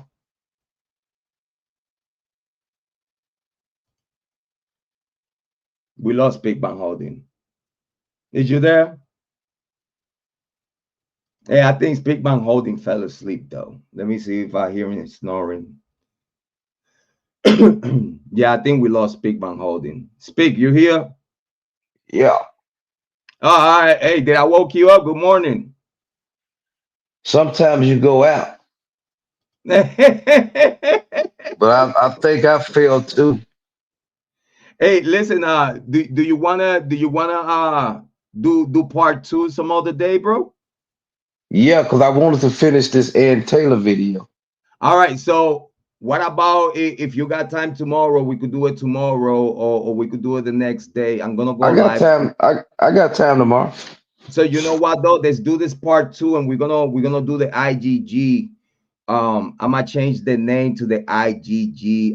We're gonna leave the malicious prosecution, false arrest, for some other title, but then I'm gonna retitle the IGG work and procedure. So, guys, a big shout out to Speakman Holding. We appreciate you so much for being here with us in this amazing morning. Guys, anything that you want to say, Speakman Holding, before you go? I just want to know, what do your subscribers think about the knife sheet that he bought on Amazon in the mass? Well, at this day today, at least if you want to know my personal opinion about that, Uh, um, some people say that it was just clicks in Google, like his clicks history.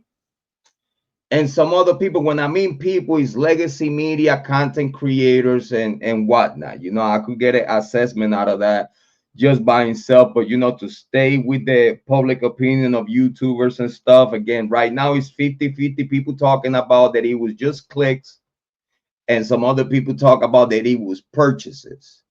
At some point, I believe that we're gonna get a clearance out of that, because again, when you say clicks one time and then you say purchases, you confuse the people. So I guess we gotta see for confirmation of purchase or whatnot at some point to at I least believe it was an have a actual take on that. purchase. I believe it was actual purchases. Okay. Okay, but at the same time, if it was a purchase, you know, he's in Pennsylvania, bro. He's a guy that likes outdoors and stuff like that. You know, if you don't know, bro, in Pennsylvania it's cold as fuck, bro. Everyone has a mask. I have a mask, bro. I have a mask. When listen, the mask that y'all have seen me on videos and stuff, I came with from all the way the East Coast. And when So in the East Coast, bro, we got masks. We got plenty different type of masks and shit that we use all the time, though. So someone purchasing in Pennsylvania a mask, even if he bought the mask with the knife, even if he did that while he was in Pennsylvania a long time ago, that don't say nothing, bro. They still have to prove that that's the sheaf, that that's the same sheaf that he purchased first and foremost. The sheep have to have some kind of code that it should match.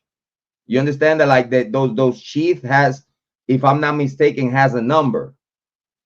So if that sheep has a number, it should match the receipt, his receipt, because then that means that they have to they have a receipt or at least proof of purchase. If they have proof of purchase, they should have the serial number of the knife that he was purchased.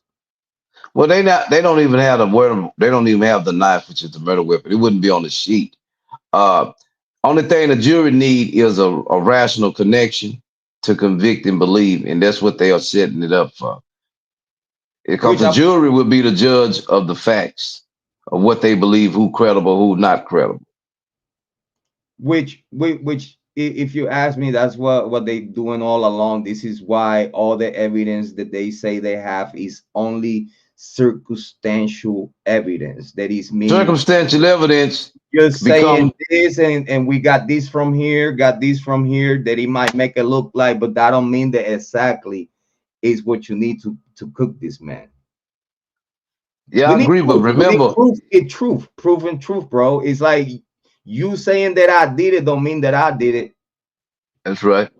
You know what I mean? They gotta prove it. But bro, I tell you, man, I appreciate you so much. You the best. You know, I look up to you here in the true crime community, man. I want to give you a round of applause, and I want everyone in the chat to give a round of applause and a warm see you tomorrow or the next day. Give me a call, holla at me. You know how we do to speak. Bang holding. All right, man. It was good to be here. It was good to see Amy Conway and all of everybody else. So I'm gonna sign off because I'm dead tired. I may not wake up. It may be my last time to speak to.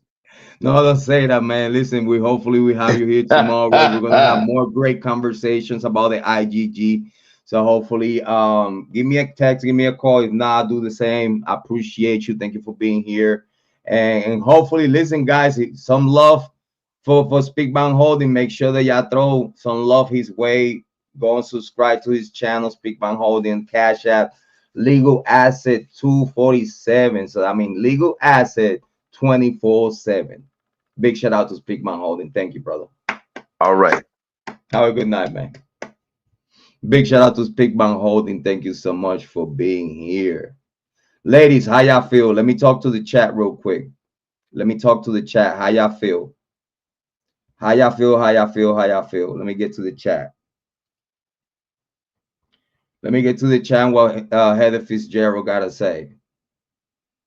Heather, you know that you're always welcome to hit the link and pop up and talk about the case if you want to before we go. If you want to hit the link, you can always hit the link. I'm looking at the comments to put them up before we go. Big shout out to Heather Fitzgerald. I just told JLR on X that he's fake news. Get him. Get him. Big shout out to everyone though. Thank you everyone for being here. If you have any questions about what we spoke about today, you're free to ask questions in the chat. You're free to hit the link before we go. Say hi or talk about whatever you want. Or big shout out to Rock Chalk. Big shout out to Rock Chalk. Thank you for being here as always. Very appreciated. Big shout out to all of y'all. Hopefully y'all enjoy the conversation. You know, sorry for the delay. You know, I always take my time. I'm not always be on time. But I'm here where I need to be here. I'm not always gonna be on time, but I always try 100% to be on point. Make sure everybody hit the like. Big shout out to Rock Chalk. Big shout out to all the ladies in the chat. Amy Conway, Twistle Sticks in the building. Heather Fitzgerald, Amy Conway, James Moen. Big shout out. Thank you for being here. Very appreciated. Kate Flynn in the building. He's not logical like us. He's on spectrum, so he will do things that seems out of a sync due to his condition. But you see, though, his alibi wasn't stargazing. It's not. Yeah, I know. It wasn't all that stargazing and shit. He just told him, listen, I'm driving around. That's all what Bryan Kohberger. Listen, let's put it like this, right? If the prosecution is not cooperating with you, just think about it for a second. If the prosecution is not cooperating with you on giving you what you need to know what they have against you and how they put it together, for you to then be like, you know what, though? I don't even need an alibi. What are you talking about? You don't have nothing. But again, Idaho have different type of rules and regulations and whatnot. So let's give them the benefit of the doubt in the way they work in the court, which, if you ask me, I think is bullshit.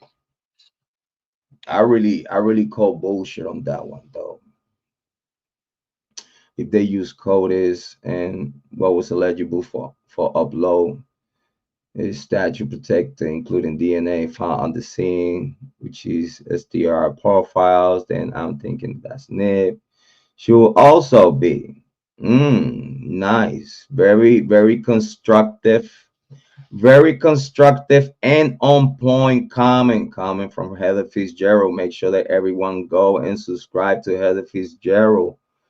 Heather or any moderator in the chat, if y'all could drop Heather Fitzgerald link in the chat before I do. Heather, if you're still here, please make sure that you drop your link of your channel in our chat. I want everybody to please make sure to go and subscribe to Heather Fitzgerald and go and check her content. Thank you so much. We Sherry on top. Heather Fitzgerald sharing the link. Go and hit it right on the chat. How everyone feel about where we at right now with the case? I'm relevant, Cyril. My comments 2 days ago. Boom. Big shout out. It hit different. It's not gonna make sense, dude. Yeah, it's not. It's not. It's not gonna make sense though. The listen, in a way, let's be clear for those that understand the words that are coming out of my mouth and don't want to be like, I could barely understand what he's saying. So obviously you shouldn't be watching me, you dickhead. Fuck out of here. You don't want to be constructive? Don't be here. Shoot.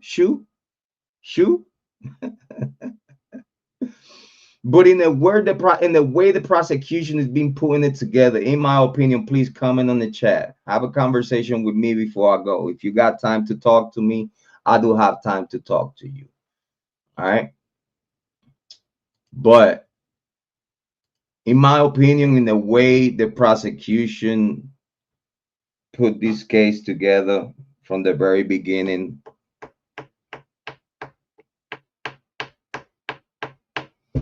it was fast, it was sloppy,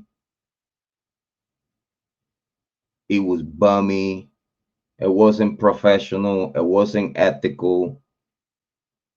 You know, you couldn't sustain a proper investigation of this case because you couldn't investigate the immediate suspects. Moscow PD and the FBI could not investigate the obvious suspects because it was lawyers involved, family members involved, donations involved, University of Idaho involved. It was vandals involved. It was sororities and fraternities involved because one, if not many, which we believe many students of the University of Idaho are responsible of these killings. Everything since the very beginning of this case, if people really don't want to think about, oh, Jrod is Puerto Rican, oh, Jrod, he barely could speak English, oh, Jrod did this and that, he's slow, and Jrod this and Jrod that. Instead of you focusing on Jrod, which is the messenger, you should focus on the message. If you could barely understand the words that comes out of my mouth, you idiot.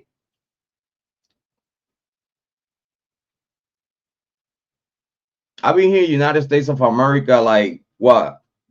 Since 2009, what? Since 1999.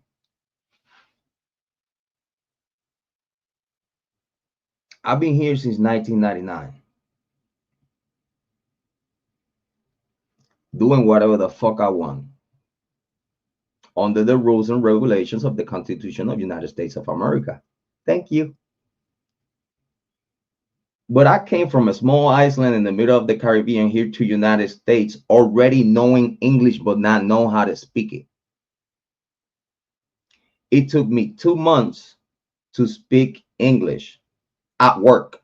It took me 2 months for me to have conversations at work and talk about work shit at work. It took me 2 months. How long have it taken you to speak Spanish? Just think that for a second. Just listen. I'm fucking with you. I'm hitting you upside the head, and this message goes to everyone that is listening. The words that are coming out of my mouth, moderators, members, subscribers. Listen, I love ya, and ya fucking know this. I love ya. But this right here go to everyone. I came from an island in the middle of the Caribbean, already knowing English but not knowing how to speak. And in 2 months, I'm already working and speaking to people. How long have it take you to learn Spanish? That might tell me and tell yourself how smart you might be. Just saying, I had to fuck with you. I had to fuck with you because sometimes I have subscribers here that they think that they are bigger than the program. I have subscribers here and some mods. Actually, they're not here no more. They're not mods no more. Those mods, they thought that were bigger than the program. They're not mods no more, though. And I listen. I don't feel sorry for you. You should know better what the fuck you was getting into way before you hit the subscription button. You should do your homework before you subscribe. I mean, if you did and you did not know, I get you. But if you subscribe to me, please make sure that you know what you're facing. Like for real, for real. I'm just saying, like I love you. It's no me without you. I mean, it's me without you. But you know, here in YouTube, it's no me without ya. But in the same way, y'all fuck with me, I gotta fuck with y'all, right? Because he's all love. He's all love, right? So you know what I'm saying? Because I do have subscribers that they swear to God they smarter than me. You might be, but you cannot say it. You have to show it. You type in on the comment saying that you smarter than me. That don't make you smarter than me just because you typed it, though. I'm just saying.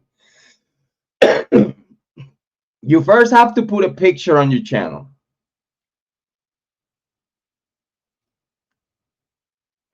Second of all, you gotta set your channel up. Then get quite a few subscribers. Then put content out. And then when I see the type of content that you put out, then I could be like, you know what? They might be smarter than me. But just because you came on an unknown account, no subscribers, you just made that account to come here and talk to me because you don't want other people to know who you really are.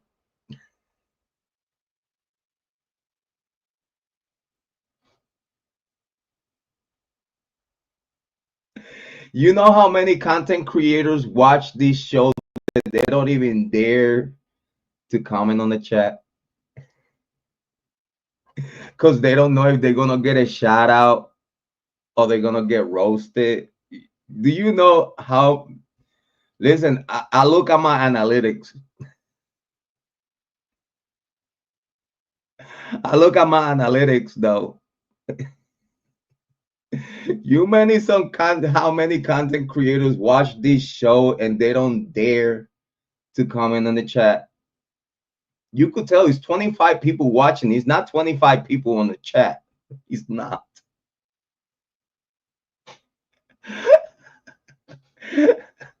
and then they go out there to their show and be like throwing indirect shit to me, and I'm like, dude, I watch your shit. Like I watch your shit. Like even though I don't like you, I watch your shit. Like I know when you talking about me, stupid. Like why you watching me? I thought you don't like me. Why you watching me? Like I don't watch people that I mean I do. Let me shut the fuck up. I was about to lie. You see, I can't be lying around these YouTube streets and shit. Yeah, I watch your stupid ass show. I do.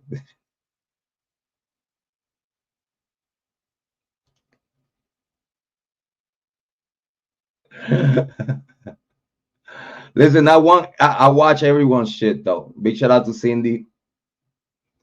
I watch everybody's shit. What you mean? Like, listen, you know how many people be like, yo, you should watch Paparazzi, man. You should watch Jay and Bree, man.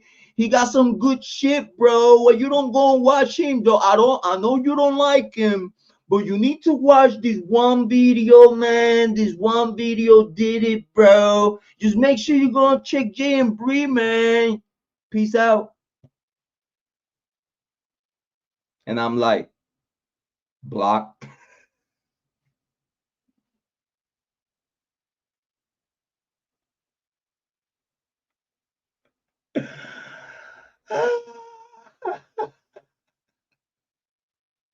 Listen, when you comment, if I see you, when you comment, if I see you, you subscribe to me. 9 times out of 10, you will not get banned. I'm just not gonna put that particular comment out there for the world to get toxic. Because over here, we don't promote toxic people in the comments. We don't. Listen, if I don't go to no one's content create, I don't know to none of y'all motherfucking show to comment the motherfucking thing. Do I give a fuck? No. Do I watch? Yes. Do I care? No. It's my job. I get paid to watch your shows. What you mean? I get paid for talking about how I feel about y'all shit and talk about how I feel and the homework that I've done about the Idaho 4 and Bryan Kohberger case and the Kiely Rodni case. For me to do my job, I gotta do my own homework, but at the same time, I gotta watch the shit that y'all putting out. Motherfucker, I need to know if you're talking about me. Fucking hawk you and motherfucking light you the fuck up for a whole year. You're only gonna hear Jrod on point just talking about you and getting paid by me rusting the fuck out of you. That's why y'all don't dare to mention my name. Don't fucking do it, not even to send me a shout out.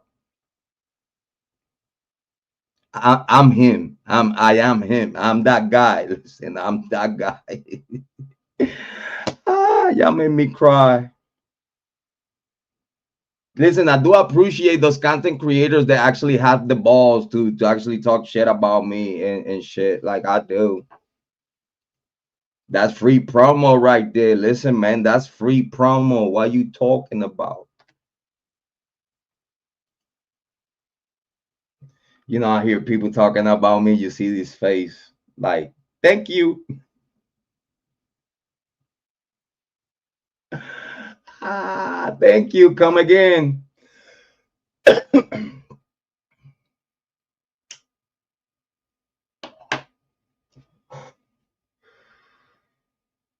Listen, Donnie.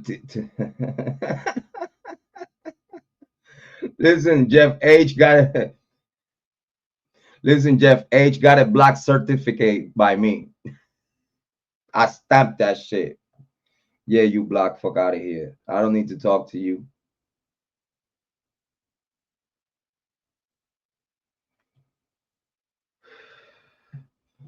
Listen, I have enough having Spickman Holding saying that Bryan Kohberger is guilty. I have enough with my own brother from another mother saying that Bryan Kohberger is guilty. Listen, I cannot take many of y'all.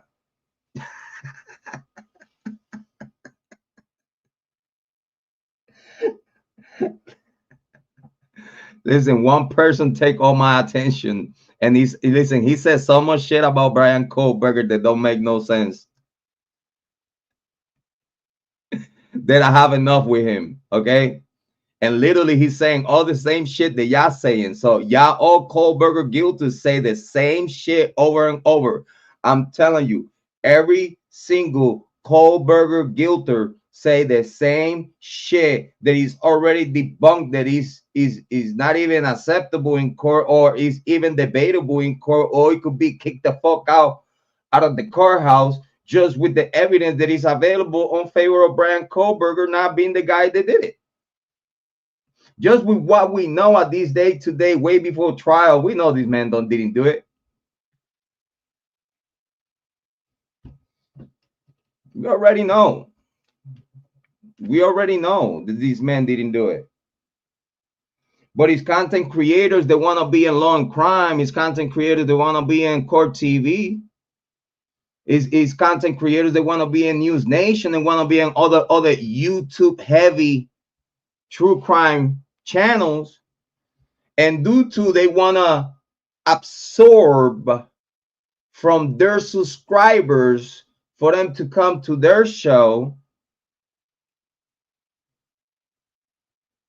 that's in the way they get their payment. That, okay, you're gonna be talking about this, you're gonna have a chance to be on our show.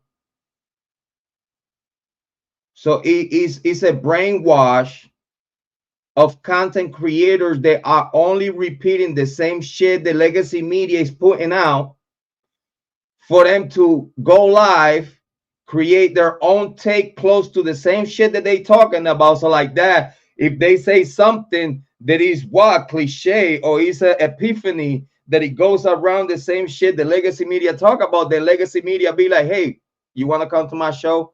I need this argument that you have put together against Bryan Kohberger, that it goes as well with the same thing that we're talking about. We could bounce from each other. So we're going to bring you to our show. We're going to pay you for your time here. And you could use that on your advantage and benefit for attract people to your channel and whatnot, because they're going to see you here in our show. You think we're stupid? Listen, JLR would have never got to Paramount. Bullhorn Betty would have not got to Paramount. Olivia would have not got to Paramount if they were talking about Kohberger being innocent.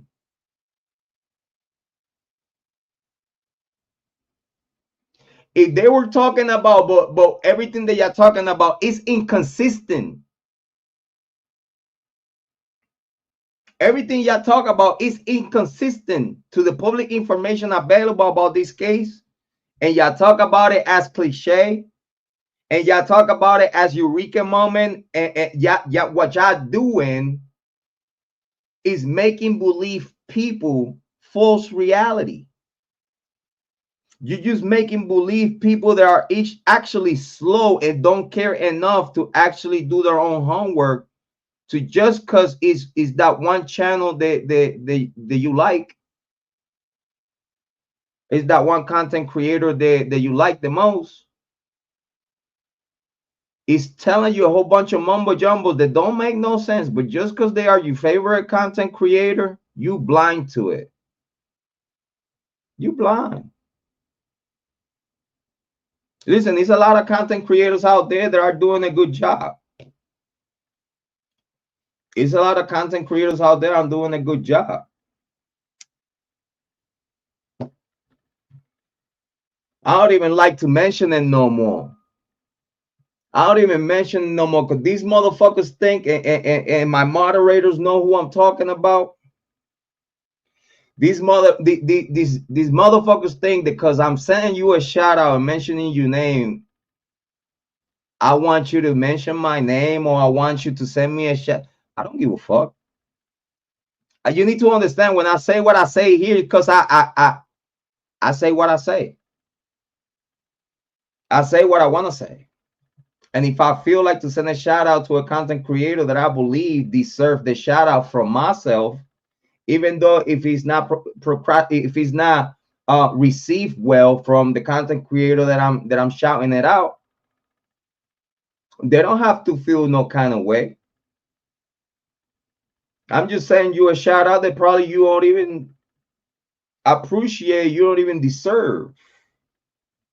Because just having the spirit inside of you of not appreciating a shout out from a small content creator, that just shows that you think just because you have what, some almost 100,000 subscribers, you think you somebody? You think you the shit, bro?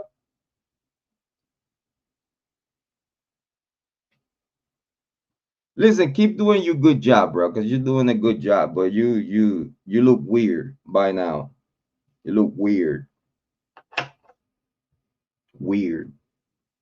But keep up the good work, man. I appreciate all those content creators that are putting the good work, saying the things that they gotta say, you know, and keep up with the conversation on the Bryan Kohberger case. For those content creators that doing the good deed, the good work. For those, big shout outs to you. I appreciate you. But for those content creators that they keep spinning the same narrative since 2022, and they don't even know it.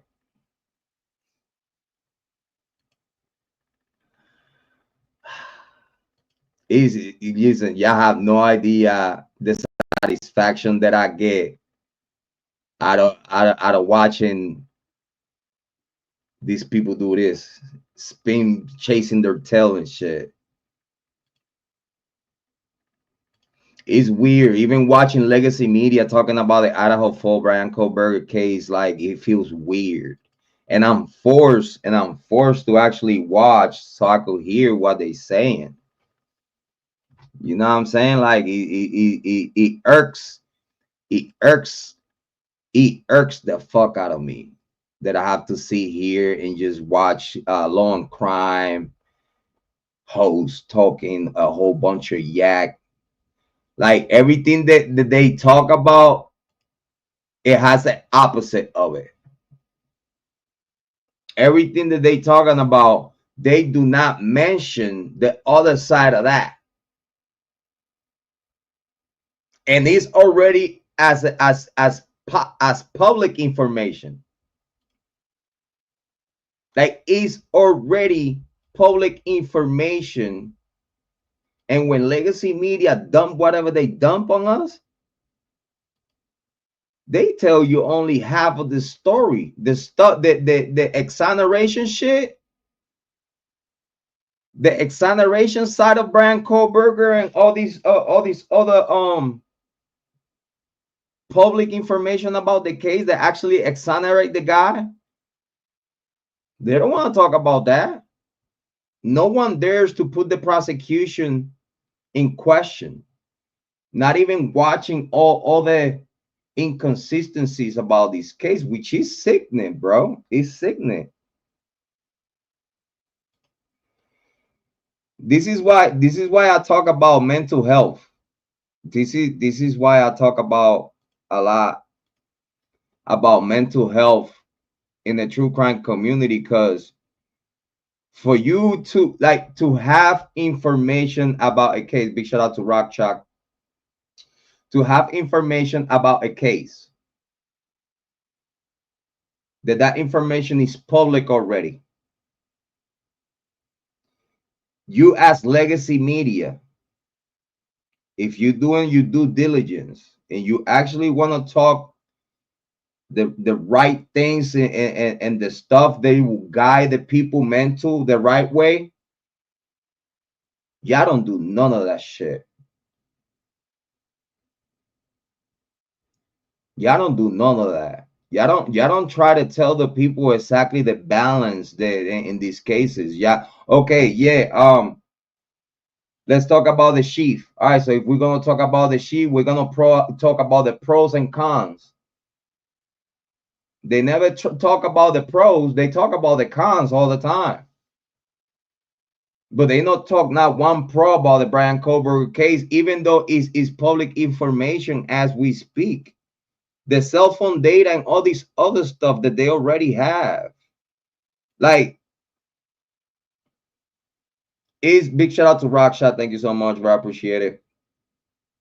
Like, is evidence right now as we speak that they have the name Bryan Kohberger before the IGG work? Is evidence as we speak that back then in 2022, beginning 2023, Bryan Kohberger was already running around in the law enforcement. The only thing they were doing, as long as they have a name, as long as we say we have DNA, we don't even have to have that DNA. People need to understand, if law enforcement know that with whatever they say, they're not going to have no resistance from the court, that they know that as long as I say what I say and I sign on a dotted line, I'm going to get what I need from court for me to move. And they know that even though I don't have no DNA to work against this name, but as long as I have a name, I can make it look like that I'm doing what I'm doing to then get to arrest and get DNA out of the guy. So then I could prove to you that we have a DNA match on Bryan Kohberger. That's all it takes from law enforcement. While they investigating, they allowed to lie to the public. While they told to the public, cops are allowed to tell lies to the public. But then the lies that you tell to the public, do bring those lies to court and try to force those lies in court, because you know you have the court on your favor. That it don't matter how bad the case look for prosecution, they have the court. The court is not going to smack the prosecution hand. The district court is gonna have to be forced by superior court to recognize certain evidence that could be used in this case. This is what they're doing. The district court, in cahoot with the prosecution, they literally throwing bricks at the defense team to not just making it look bad, but jump over hurdles that they don't even need to be jumping on. Again, the judge, Hippler, not granting a frank hearing on a death penalty case,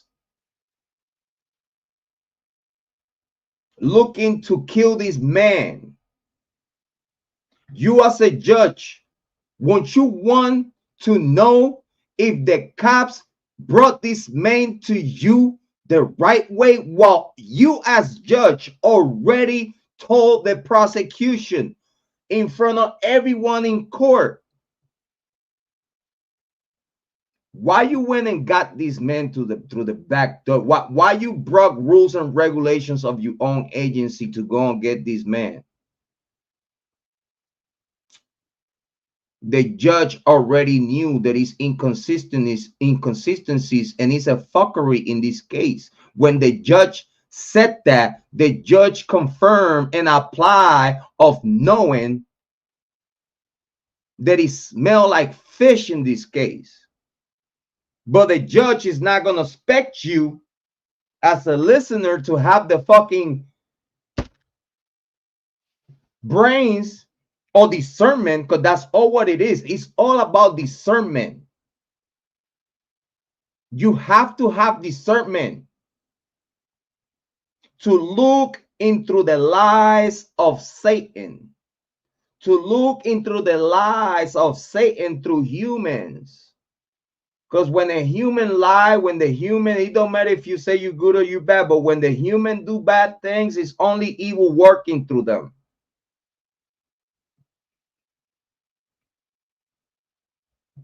When you're doing something bad, something that you were not supposed to do, and you know you're not supposed to do it, by morals and principles, it's Satan working through you. It's some evil shit going on in your life for you even to think that just because the University of Idaho needs a warm body to make sure that all the students come back after break so they could have their money, so the city could have their money, so the state could have their money. While they don't have money, while they just went through a pandemic cutting people off and all this other shit, that the University of Idaho don't have money. So, you know, if these students don't come back, we're going to lose a lot of fucking money. Our name is going to look stupid. And it's not one motherfucking student want to come here ever again to study here if they know that vandals kill vandals. And the University of Idaho is covering it up in plain sight. If the only way that you want to go to that university is if you are just like them, but not good citizen, not no good kid, not no good parent, knowing the shit that they know about the University of Idaho legends of how many students have died for years. And it's really no justice for their death. Everything gets swept under the rug on some stupid shit. What makes you think that the biggest case ever coming across the table of the University of Idaho, because their own psycho motherfuckers, knowing that the University of Idaho and the cops are gonna cover whatever the fuck they do. Now you creating psychos. Now you creating the fantasy and young adults that if I kill today, for whatever the reason is, the University of Idaho and the cops are going to protect me. So you only creating a toxic environment within your own vandals, that you vandals are beating vandals, you vandals are raping vandals, your vandals are killing vandals, you vandals are drugging and serving drinks to illegal young adults that they can't even drink at their age, but you have fraternity members buying alcohol for young adults that then they legally cannot purchase alcohol yet. It's on record. It's on record. We have staff of the University of Idaho abusing students, and the University of Idaho don't do a fucking thing. What make you think that they have 4 dead young adults in a sorority private house? If they cover all the other murders, don't you think they're gonna cover this one? Actually, this one the most, because this one right here, if it comes out that the students of the University of Idaho kill another students of the University of Idaho, especially if it was some domestic violence shit or something petty, if petty is fuck not enough for them to kill these people, it will be an embarrassment for the whole Greek community that they have going on. It'll be a disaster as a system of education for them. That'll show that they fail their community, their safeties, their procedures, their protocols fail. And the only thing that you created with the university system is a whole bunch of criminals with money and influence to do whatever the fuck they want.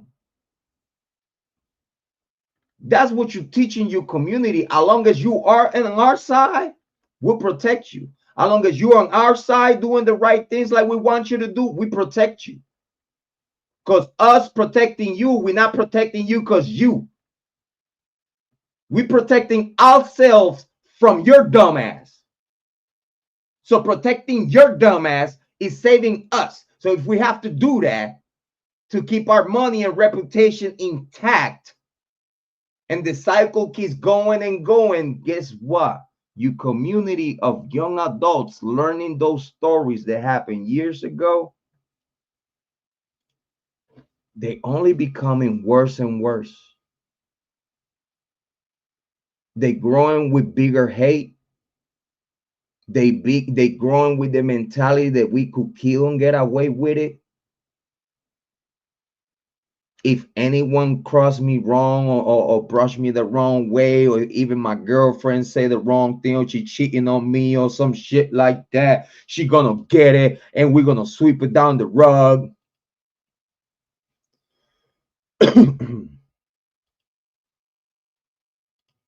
Y'all don't understand how big is this situation of the Idaho Fall. And as big as it is, it's as big as the cover-up. No one wants to graduate from a university of vandals. They are known by being toxic, criminals, and killers. Because wherever you go to work in the private sector or in the public sector, oh, where you went to college to? Oh, I was in University of Idaho. Everyone is gonna look at you like, for real? And that will happen if ever this shit come out. The University of Idaho will be over and done. Over and done if this come out.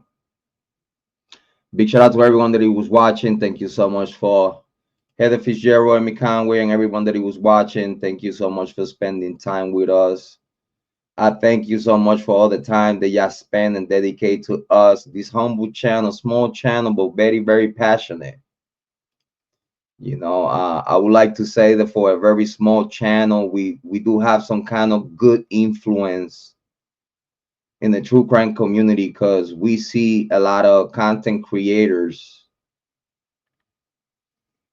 selling you a whole bunch of bullshit, selling you and telling you a whole bunch of shit that it just misleading you, and it's gonna be a day that you're gonna be like, damn, all this time that I was thinking about Kohberger being guilty and all this other shit, it was all fucking lie from the very top. Listen, I pray for justice for the Idaho 4. Because if you ask me, this is for them. I've been telling ya, who cares about Bryan Kohberger? Not me. Don't give a fuck. Could care less. I really don't. And I say that from the bottom of my heart. Like, it's people that not gonna say that because if Bryan Kohberger come out, oh, I want to interview with Bryan Kohberger and da da da da da. Nah, fuck that shit. If you want to interview with me, because I was one of the ones that actually knew from the very beginning and the tippity top that he was innocent, I think that it don't matter if he know that me as a man, grown ass man, I'm telling y'all the motherfucking truth. I could care less about him. I really want justice for the Idaho 4. If we're looking for justice for the Idaho 4, we get justice for Brett Kopaka and we get justice for Bryan Kohberger, that's a plus. But I'm not here for that. I talk about it, I'll be about it, but I'm not here for that. I'm really here because I'm trying to tell you the story that no one wants to tell you, because it's the story that no one wants you to know. It's okay for you to feel sorry for the parents. It's okay for you to say, you know what, like, let's give him the benefit of the doubt, or you could say that he's guilty. Like, it's okay. Do what you want, do what you feel. But at the same time, when you call yourself smart as a grown adult, when you believe inside of your heart and you think that you're smart, you actually have to be smart. You cannot just make yourself believe that you're smart. You have to have some kind of skills that it will let you know, like, damn, I'm pretty fucking smart. One of the things of being smart is actually paying attention, even when you don't want to. Paying attention, even when you don't want to, you paying attention to detail. And it's some people that listen to shit and goes upside their head because they're not built or capable to think critically or to read between the lines. You know what I mean? It's just people that they hear what they hear on the public information about a case and they still can comprehend. Like, it's more people, it's more grown adults that have that high school thing of like, oh my God, my favorite content creator in my community think that someone is guilty.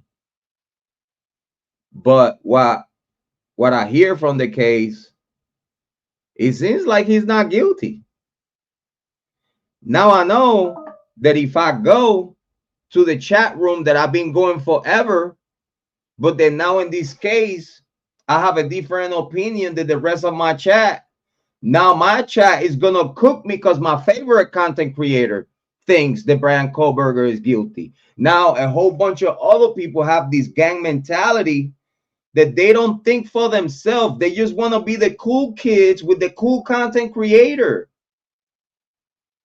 It's like people always look for who's next. You know what I'm saying?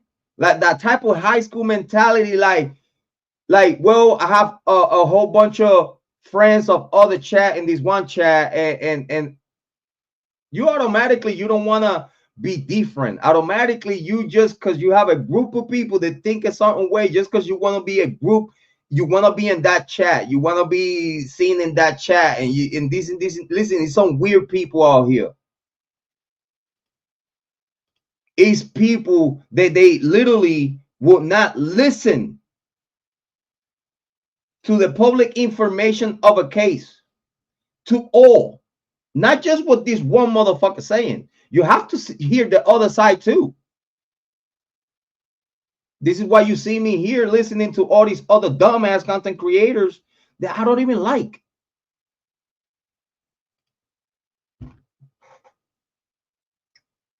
I have to know, I have to listen, because then now, how I'm gonna make sure that I talk to my community in a way when I know my community goes to other chats of other people, they go and show love not just here, but they go and spread the love somewhere else. You know what I mean? I love to see our community spreading their wings and going to other content creators. That's a good thing. What's a bad thing when people, just because you like this one content creator, you want to be cool with this one community, and you don't want this one community to reject you, you're going to say shut. And you're going to say, yeah, Bryan Kohberger is guilty. Bryan Kohberger is guilty. But you in the back of your head, it's like, who cares? I just want to be cool with the cool kids. We the content creator that have all those subscribers, and the chat is going fast. I just want someone to see my name on their chat, so I can get my name up as a chatter in YouTube. Listen, there's some weird people out here. There's some weird people out here that they not in chat rooms because the right thing. There is some people here that are just in chat rooms looking for clout. So looking for clout, and now the other majority of fucking chatters are literally pushing the narrative of legacy media. And I want to repeat, in the beginning of this case, legacy media, through their trolls and their secret agents, wanted me to talk about the shit that everyone else is talking about right now. And I said no. That's why every fucking time I hear the guilt, they're saying the shit that they talking about, it's like, motherfucker, I heard that shit way before you did. They wanted me to spread that shit because they thought I didn't do my homework, because they thought I don't have people they could actually do things for me and get to know things, and things that I could do for myself and myself to get to know what I know. Like they really think that people are bubbleheads out here. Oh yeah, he's a small content creator. We're gonna give him some help. We're gonna give him some content. We're gonna give him to his email shit that he should say if he wants subscribers and whatnot. If he said what we want him to say, we're gonna send chatters their way and da da da da da. We're gonna send subscription their way and da da da da da da. That's why you see content creators that got here the other days are spreading the same bullshit of Bryan Kohberger being guilty. And the ones that was spreading that he was guilty, now some of them now they're saying that he's innocent, but they don't dare to point at the students of the University of Idaho. They do not dare. They looking for a drug deal going bad. They looking for Aryan nations. They looking for everyone and anyone that they could point the finger at, instead of pointing the fingers at the people that knew the victims the most. Their own fucking friends and ex-boyfriends. They don't dare to look at that. They don't dare to say that. Why? Because you scared of losing subscribers? Do I look like I give a fuck? Again, if you're not here for the shit that I'm talking about, This is not your channel. And I don't even want you here because you thinking that I'm not doing my homework. You think that I'm saying shit for saying it because you're stupid like that. Gonna try to influence my opinion and influence what I'm saying. Try to act like you don't even have a fucking picture in your fucking channel, you idiot. And you gonna convince who of what? You don't have subscribers. You don't even have a picture on your shit, but you dare to come to my comment section or my chat to go against to anything I'm saying, and you try to school me on what? You try to school me and try to make it sound like you smarter than me and haha, you don't know what you're talking about. Bitch, you don't have a picture on your shit. And you talking on your high pedestal, motherfucker. How the fuck you think that I'm gonna listen to any that you motherfucking say when you barely have the chance to motherfucking fix your own YouTube channel? So you motherfucker try to give me advices on my content. You motherfucker try to tell me what to do. Y'all motherfucker try to tell me what I think. That motherfucker want to tell me about everything, but you motherfucker don't have a picture on your channel. You don't have no subscribers. You don't have not one fucking video, but you here in my comment section and then you think I'm gonna post that shit? You're wasting your motherfucking time fucking with me. You wasting your motherfucking time. Why you don't do that or say that on your main channel? Why you don't do that or say that from your main channel so we could all know that it's you, motherfucker, the one making troll accounts and going to people comment section to say a whole bunch of stupid shit and going against to whatever they're fucking saying just to be a fucking troll. But you can't even put a fucking picture on your shit. You can't even have 5 subscribers. You can't even have one fucking video showing me that whatever the fuck you telling me. Oh, you know what though? I went to this picture to this person's channel that he was saying that I should do this with my content, that I should look into this against Bryan Kohberger and this and this and that. You motherfucker should not even talk to me. You shouldn't. Do not advise me. Do not tell. Listen, if I don't see you, that you motherfucking channel on YouTube at least you has YouTube subscribers, and that you have videos that it shows the knowledge of the shit that you talk about, don't motherfucking advise me for shit, motherfucker. You don't have a picture in your shit. But you want to talk out of your high horse, like, you motherfucker, why won't you talk to me from your main channel so we could all know who's the dumbass coming to my channel and talk shit? Again, even though I don't like you, you will not see me on your comment section. None of my channels that y'all could see on my front page, you're not going to see none of my channels. Because I have channels for content. I don't have channels to go and pick on people. I don't have time for that. I have wife and kids at home and shit to do. Do you fucking think that I'm thinking about going to going to the troll account with no picture and shit and comment any motherfucking thing on your shit? Listen, you are not that important to me. And for you to do that shit to me, you should check up on your life, because obviously you missing something in your life that you don't got. Me, I have it all. God has given me everything: wife, kids, money, fame. And I don't listen. I have fame when I was born. What are you talking about? I got fame when I was born. I didn't need no YouTube shit for me to get fame or what. I was the most famous kid when I was born. I was the most famous kid in the whole fucking block. Everybody knew that I was born. Believe that. Coming from the 2 families that I'm coming from. Then everything else that I did in life, that I already have fame. Listen, believe me, I hate the block. All that light skin, white kid shit like that, just because they know who the fuck I am and my families and shit. Listen, leave him the fuck alone. That's the one to not fuck with. So I didn't need no YouTube fame like all these other older people like me and my age. I'm 48. Listen, I'm 48. I know I look good. I know. Listen, don't say it. Keep it to yourself. I look good as fuck. I know. I still got hair. Still got hair. Still got hair. And I don't have no white hair up there. I still got hair. 48. Still got hair. And I don't got whites up here. I got whites down here. Because it's mandatory. Got some whites over here. But I don't have no whites over here.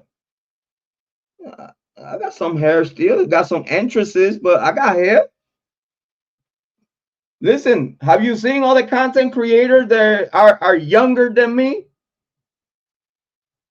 They're not even 48. They look 50 already.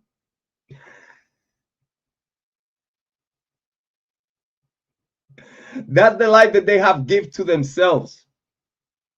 Listen, we have content creators that have to use glasses and a beanie so you don't see him high every time they talk to you. And put in a beanie because they think that as long as they got glasses and a beanie, you will not recognize who they are.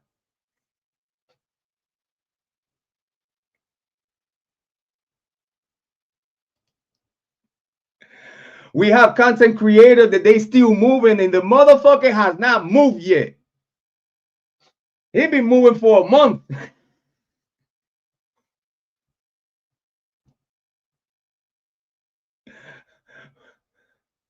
We have content creator with a clown face putting content out that don't make no sense, but the motherfucker have thousands and thousands of fucking views and subscribers. But everything, listen, he got a great production team. He put good videos out, good editing. You know, it's in tune with his concept. But every time he open his mouth to say a fucking thing, it's like, dude, shut the fuck up. Ew. Like, shut the fuck up. You sound evil. You sound slow. You sound like you demonic. You sound like I want to smack you to wake you up. Stop looking at me like that. You creepy as fuck. And everything you say at your motherfucking mouth is poop.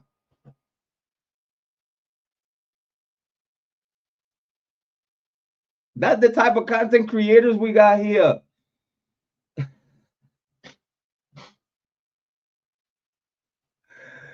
Hey, I appreciate you now. Yeah, I'm 40. I look good. Listen, man. I might be a little sicky. Because, you know, I mean, Rodni knows congestions and shit, allergies and shit, sinuses and shit. Not long ago, I thought that I was dying. Oh, I'm gonna die. The doctor told me, you'll be here another 40 years, let's say. I don't know. And I was like, don't lie to me. Don't lie to me. I'm dying.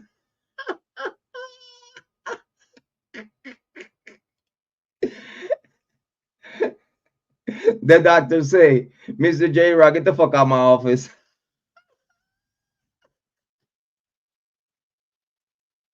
You're fine. Ain't nothing wrong with you. You is what's wrong with you.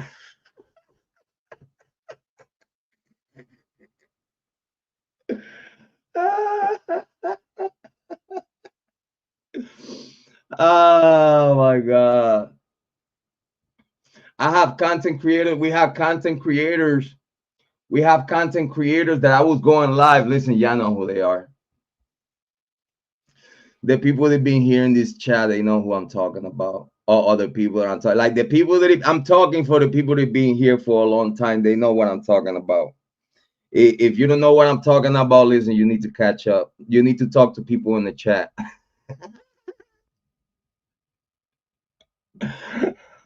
I will not be able to catch you up to speed. I'm 1 to 100. Listen, I cannot sit here and make you understand what's going on. You listen, blame yourself. You needed to be here. Big shout out to Rock Shock. You needed to be here. It's your fault that you missed it. But now that you're here, make sure you stay here so you keep getting the meats and potato in the way I want to give it to you. But we have all the content creators, and y'all know who they are. Y'all know who they are, and they pretty big content creators, right? They content creator with a certain number, right? But we have content creators coming here to my chat room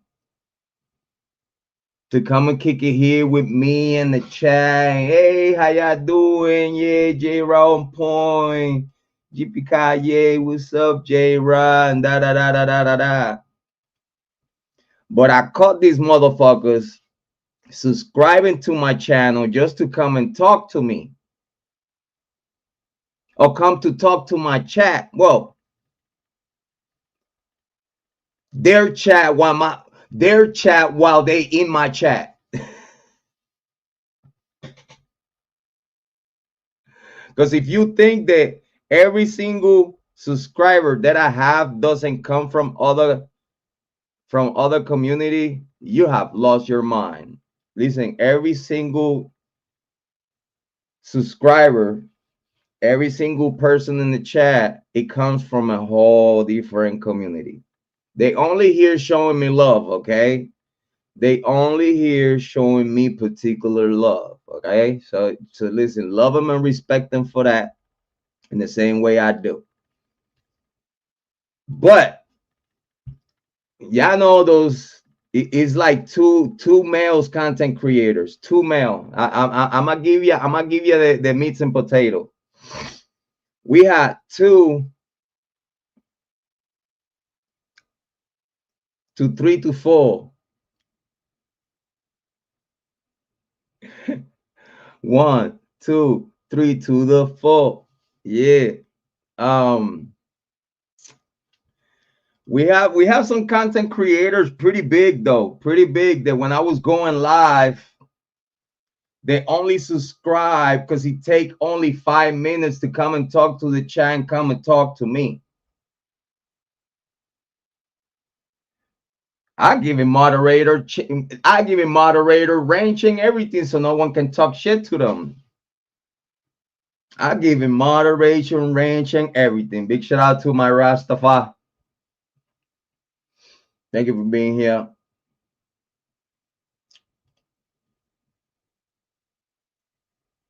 But then I was like, well, motherfucker, if you're here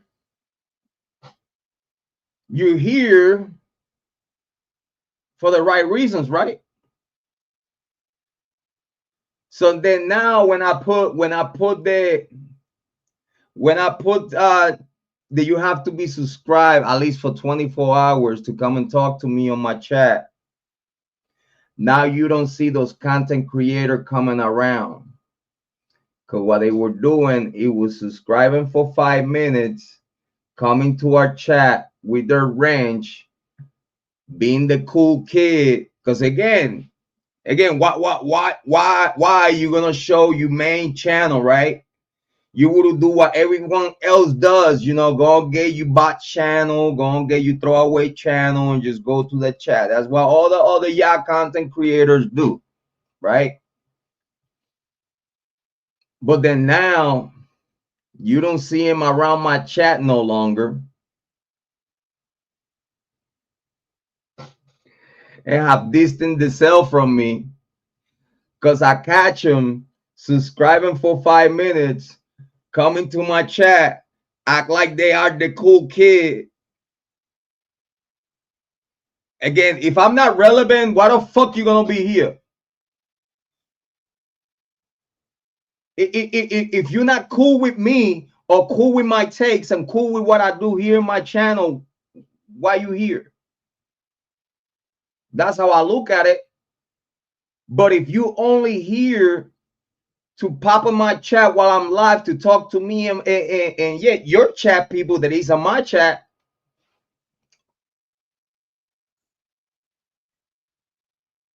obviously you want to be the cool kid in a cool kid chat, even though that cool kid is a small content creator, but you recognize that this content creator is cool enough for you to be in their chat. You waited 5 minutes. You subscribe and waited 5 minutes to be in my chat saying hi and all this other shit and kick it over here while I'm talking and everybody seeing you in my chat. Oh shit. So Jrod Point and such are cool? No, we ain't cool. They just come into the smaller content creator channel because that smaller content creator channel is cool enough for them to pop up and say hi. Because that small channel is cool enough and it has the content enough and is saying the right shit enough for you to even pop up on my channel. But you subscribe for 5 minutes to come and chill here. But as soon as I turn on the live stream, you don't subscribe. Guess what? I don't need you here. I don't. You could get the fuck out. You could get the fuck out. I don't care how big you are. I do not care how big of a content creator you are. When you act weird, I treat you like you weird. It don't matter how big of a content creator you are. Listen, I'm building this channel for us. I'm building this channel for what I want to do for other people to appreciate. And whoever subscribed to this channel want to come and talk to the chat because they appreciate the conversation, because they know they could come here to the chat and have a conversation with us that is going to be good. And you're going to have a good time because you know how I do my thing.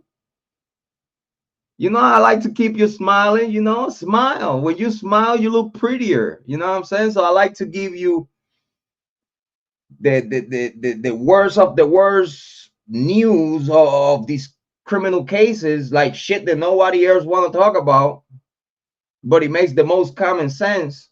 That's why my name is Jrod Point. But at the same time that I do it, I try to keep you smiling. I try to keep you entertained, you know. I want to sit down and talk to you. You know what I'm saying? Yeah.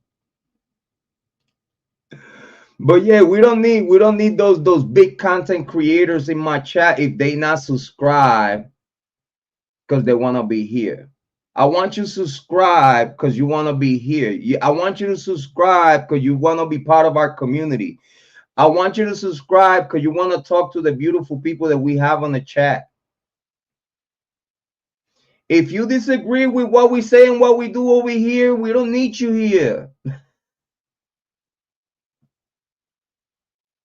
Get the fuck out. Leave me the fuck alone. Listen again, and I repeat, if I'm not relevant, if what I'm saying no one should be listened to, why it bothers you?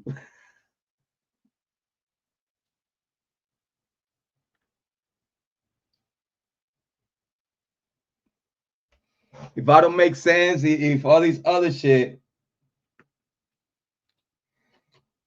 why I used to be here popping up in my chat, try to be cool and shit. Huh? The worst part is that those pretty big content creators that when people was talking shit about them, they didn't want it to look bad, right? They didn't want it to look bad saying certain things and doing certain things on their channel. No. When I'm saying that I'm cool with you and I see this other person talking shit about you, what I do? I get myself in the middle. And as long as me and you are cool, if I see someone talking stupid about you, I will light them the fuck up for you. You don't have to say nothing. I got mad shit to say. Especially if I already don't like you. So it was cool when certain content creators were talking shit about you and dunking on you and you needed to come here to be with Big Daddy Dog, Jrod Point, because you needed people to see you with me. So like that, you like, oh, so they see me with Jrod on point. You know what I'm saying? You know, Jrod is a good dude. Like, if Jrod is good with me, he like, I know Jrod. If anyone talk shit about me, I know Jrod is gonna pop up. You could ask Rock Chalk. You could ask Amy Conway. You could ask Joanne. You could ask Heather Fitzgerald. Whenever that crazy lady was talking mad shit about all of y'all, what the fuck I did, and I didn't have to do that.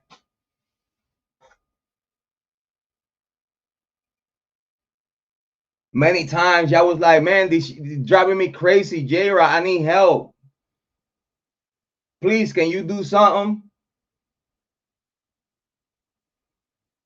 How many times I came here, I turned on the live stream, lighting the fuck up that lady in pro my community. So she leave Amy Conway alone. So she leave Heather Fitzgerald alone. So she leave Cindy alone. So she leave everyone that he comes here.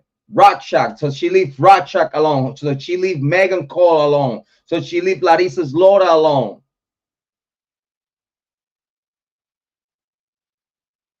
That's the type of guy I am. If we cool, and I know you good people, I'm there for you. And you're a content creator, I'm there for you.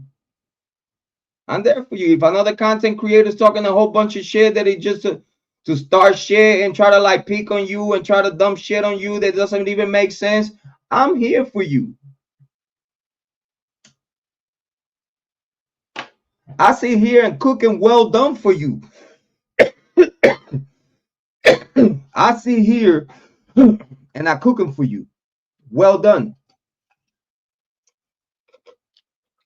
I've done it before. I have proved myself. Y'all know my loyalty. Content creators know my loyalty.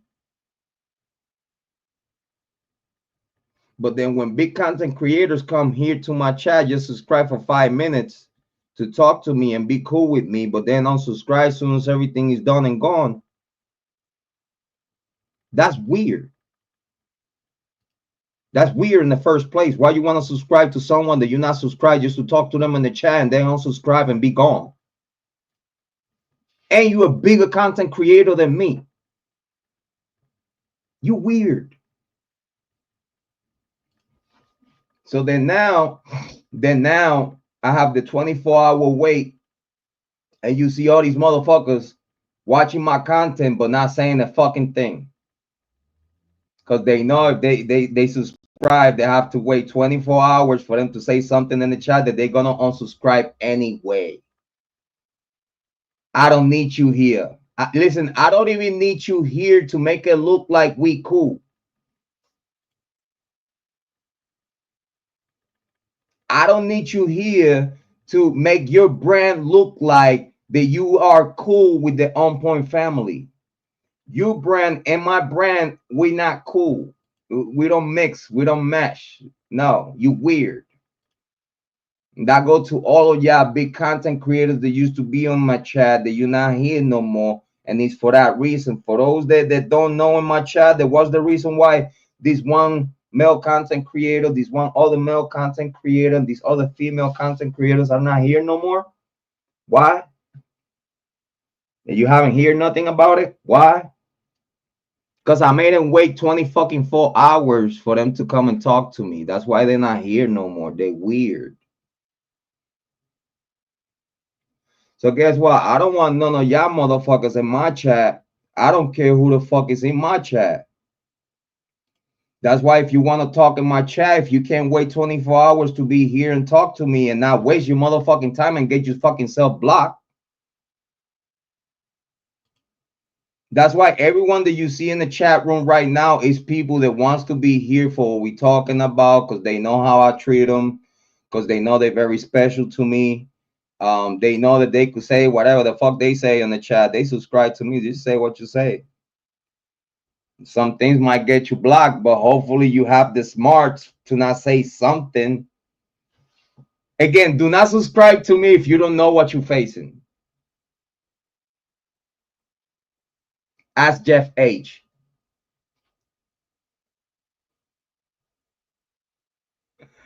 I have to say he weird. He weird. He weird. He weird. He weird. He weird. He weird. Why you gonna subscribe and be on the chat of someone that you don't agree with? And the only reason why you in his chat, or what the reason why you in my chat, is because you want to convince the people in my chat of the shit that you talking about, so they come and watch your show. So they go and watch your videos. But you here in my chat going against what I'm talking about, going against what the chat is talking about, and I give you so much break, bro. I give you so much break. But then when you want to act like a cliche moment that you know things, you know it all. You know things and I don't know nothing. And then you try to like say some weird shit. Block. Fuck out of here. And then the motherfucker JH. Yeah, I gotta cook you, bro. Fuck that. I gotta cook you. I gotta cook you because you weird. You weird. You act like a female. I don't even know if you are really a male or a female because you act like a girl. Jeff H, you act like a female. You don't act like a man. I don't even believe that Jeff H is a real person. I do not believe that Jeff H is a man. I believe that Jeff H is a female. Because only a female, after they get blocked from a male channel, is gonna get a whole different account to come back to my chat room, subscribe for 24 hours, and they come back to my chat as someone else, and then the idiot tell me, hey, it's me, Jeff H. Haha. Bitch, you should have not told me that it was you. Block. Because then now you weird as fuck. Now you weird as fuck. You got blocked by me. You Rock Chuck, I swear to God. You got blocked. And then you're gonna get another account to come and talk to me on my chat as someone else and then tell me, yeah, hey bro, it's me, Jeff H. Because you thought that Vibe was right to tell me that it was you, and now you letting me know, you weird motherfucker, that you talking to me and all some. Why? That's some girl shit. That shit that girls would do.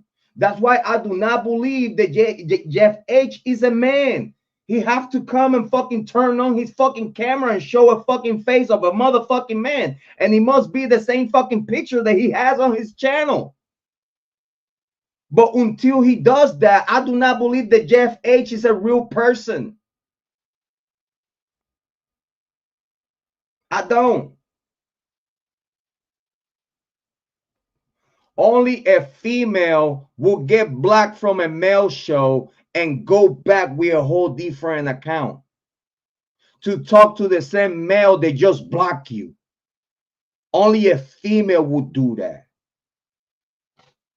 Only someone that is desperate to bring their point across. It don't matter if you know I disagree with you. If you know that I disagree with you, what make you think that anything that you tell me will make me agree with you? Have you seen the conversation between me and Speak Van Holden? If Speak Van Holden cannot convince me a motherfucking thing about anything that he said, do you think that I will even consider believe anything you motherfucking say? You weird.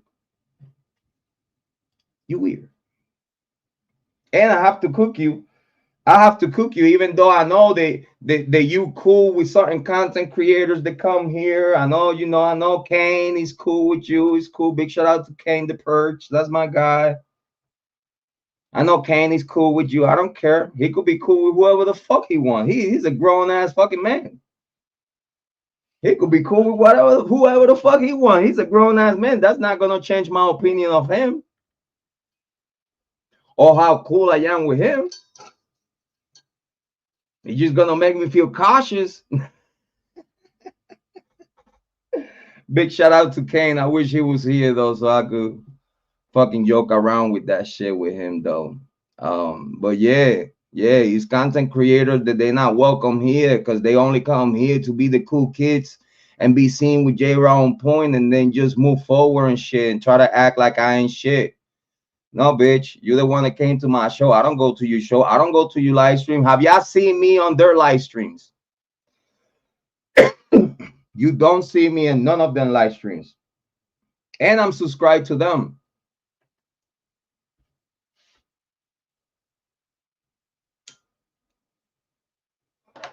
But me, if they live, I don't go to their show. I don't go say hi. Listen, listen. It could be Rock Shock there. It could be Heather Fitzgerald there. It could be Amy Conway there. Listen, I don't even go to their chat, not even to say hi to Amy Conway. For what? That's my sister either way. But if she's saying hi and being cool with the chat and stuff like that, but I'm not cool with that content creator, I move along. Like, what you talking about? I don't care. I don't care. So yeah, all these content creators that you used to see on my channel that I hate no more is for that shit though. Because I don't want fake people around me. I don't like people around me for what they're gonna say about you. Oh yeah, he's with Jrod on point. He cool with Jrod. Leave him the fuck alone. You know Jrod is gonna cook you. You know, if this one person is cool with Jrod, Jrod will cook you if you fucking with him. Because that's how I am. I'm loyal. I'm loyal. I'm loyal to the people that he seems to be loyal to me. Until I found out that they're not loyal. They're just fucking idiots. Much love to you, Tanel, too. I appreciate. Thank you so much for everyone to be here. Yeah, we love Kane. No homo. / no Diddy. # no Diddy. We appreciate Kane and everything that he does, though. He's a good dude. He's a good dude. He likes to chill here on YouTube with y'all and talk about these criminal cases. And he also talk about more than criminal cases. He's very entertaining. Everyone make sure that go and subscribe to Kane the Purge. Make sure that y'all do that. Big shout outs to him. Big shout out to everyone in the chat, ladies. Thank you so much. Y'all the best of the best. If you're in our chat, if you're in the chat room, you cool with us. Listen, you don't need no picture on your channel. I wasn't talking about you. Yes, you know by now the people that I'm talking about. Yeah, I know that I don't talk shit about the people in my chat. Listen, if you're in my chat and you don't have a picture and you don't have no subscribers, listen, we love you. We appreciate you and we thank you for being here. Okay? I wasn't talking about you. Because if you hear me and see me being cool with you in the chat, you're good. The people that you don't see here no more, they don't dare to say nothing because they don't know if I'm gonna be cool with them or if I'm gonna say like, oh, what the fuck you doing here? And they don't want shit. They don't want that shit to be clipped and sent out. They don't want that shit to be clipped and sent out like Jrod on point, kick out the chat, such and such. Oh, Jrod kick you off his chat. They don't want that shit. They don't want that shit. They don't want to get kicked out from here. Listen, it's some bullshit because I will appreciate those content creators that actually come here to be cool. I appreciate like Speakman Holding and content creators like him that even though if we disagree, we have a good collaboration. We have a good work relationship. We are good co-workers. You know what I mean? And in the personal life outside of YouTube, we super cool. Like we bonded from YouTube collaboration. We end up being very cool and very accessible. Speakman Holding know that he could call me anytime. He don't need no appointment or nothing. Speakman Holding like sometimes I don't answer the phone because either I'm busy or I'm sleeping or at that moment it was the wrong time for us to talk. But he know that he it's an open door policy for Speakman Holding. He could call me and reach out to me anytime, any given second. And I'm always here for the guy, you know. I appreciate so much for everything that he have done for us. Um, you know, giving his community the opportunity to look to us, to look this way, because he have a lot of subscribers. You know, he got more subscribers than us. So I feel that every time he comes and say hi and come and hang out with us and spend time with us, you know, he's blessing us with his presence, even though we might think different about a case. But for me, it's a great opportunity, and it humbles me that a guy that, you know, way more subscribers than me and stuff like that, take his time to have a conversation with me and break things break things down to the atom, and have deep conversation that you could only, big shout out to Rock Chalk, big shout out, and have conversations that you could only have with people that have critical thinking, and that, you know, that you can have tough conversations with them and everything is cool. Like it's not gonna be taken personal and nothing like that. Like at this time of moment, like some new people, like they see Speakman Holding and myself having different opinion about something, and they miss the point that me and him, we got like so much respect for each other. You know what I mean? Like we have too much respect for each other. We're never gonna disrespect each other. It don't matter what is being said. You know, it matters what is being said, but we take it in the proper perspective. You know, like we know our limits. You know what I mean? We grown men, grown adults. We know our limits. We know what to not say, what to not cross the line for, and stuff like that. So that show proof. That show proof to the people that if Jrod on Point can get along with Speakman Holding,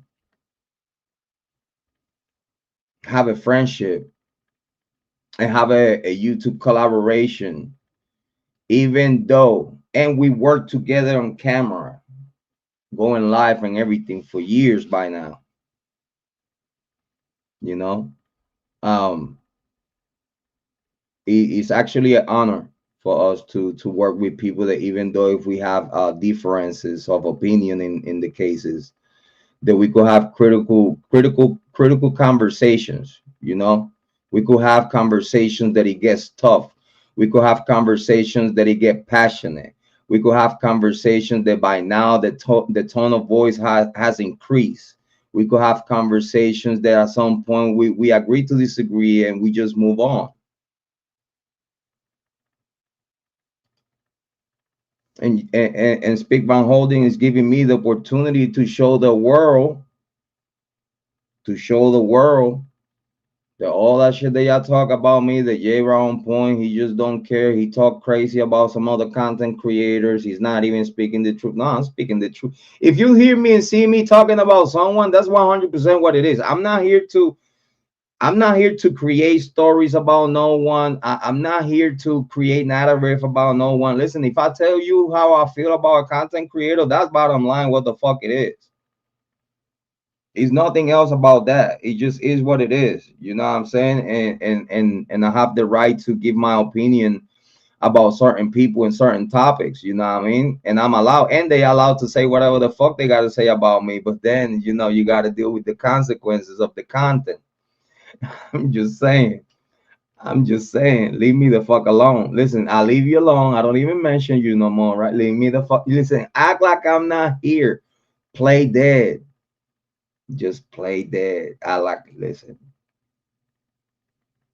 Listen, we didn't did nothing. Listen, we didn't did nothing. I don't know if Rock Chalk's still here.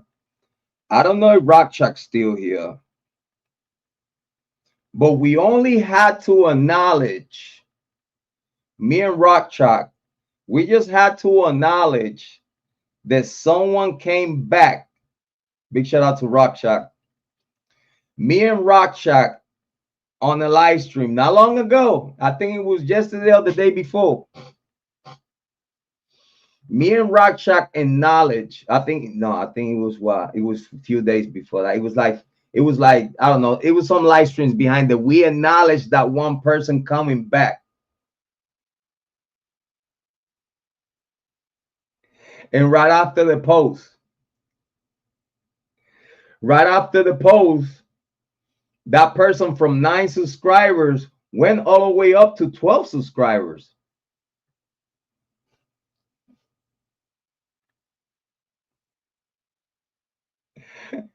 And then after 12 subscribers, just because me and Rock Shock acknowledged, like, yeah, she back.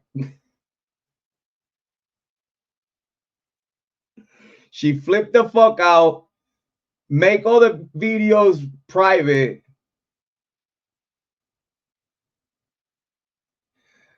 Make private all her live streams, and then put a live stream out bitching about the support that she don't get out of that community no more. Listen, if anyone listen, my job, it was to call you out for that shit that your daughter said that you did to her.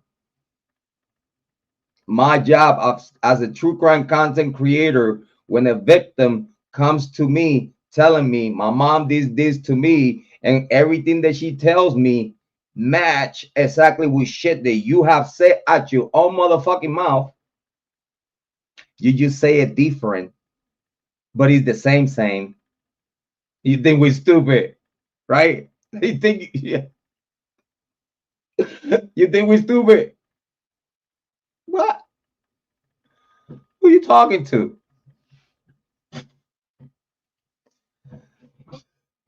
So if my job as a true crime content creator, it was calling that shit out. It worked.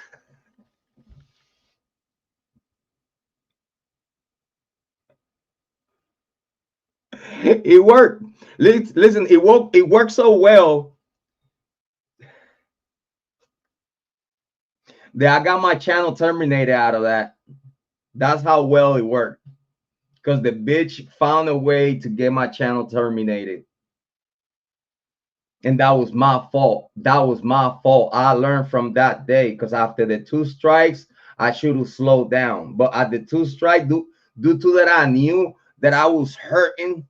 Due to that, I know that everything I was saying, it was aggravating the fuck out of her, and it was just driving her crazy.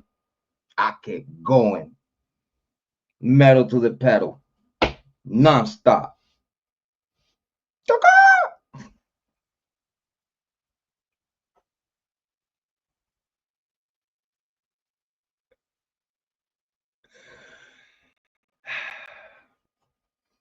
Jack, well done, Rock Chalk. Jack, well done. You did it.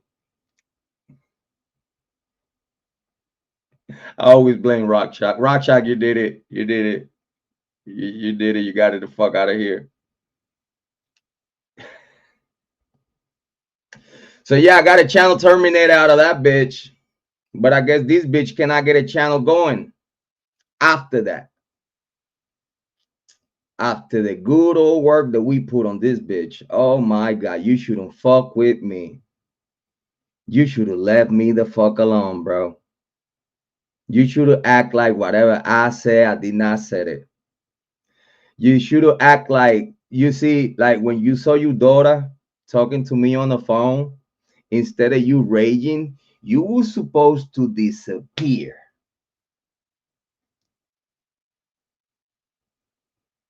You were supposed to pew and never come back. Cause then now shit's getting serious. Now shit. Oh shit. Now shit getting real. I thought he was bluffing. I thought when he said that he was talking to my daughter, because my daughter came to him and talked about me, and that she needed help because you still harassing her and her family and her girlfriend at this day to day.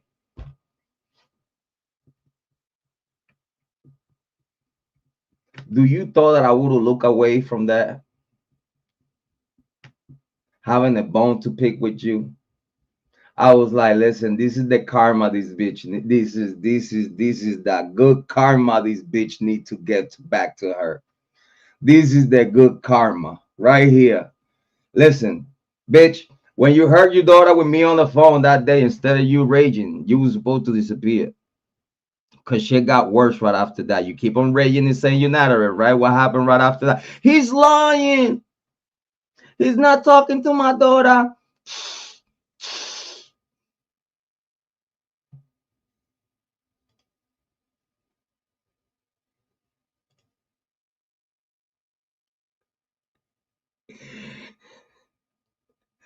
What happened right after that?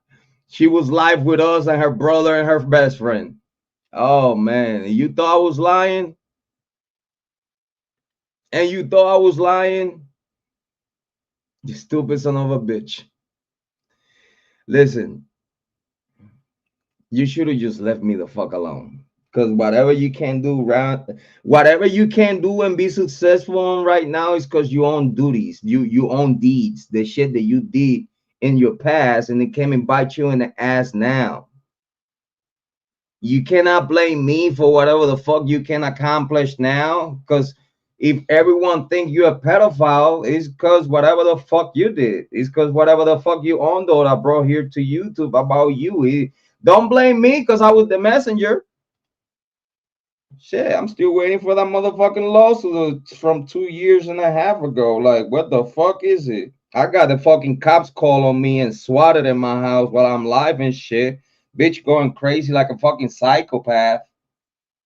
And I'm over here like, what the fuck is wrong with this bitch? Like, listen, can you see that everything that is happened to you, it was because you look for it?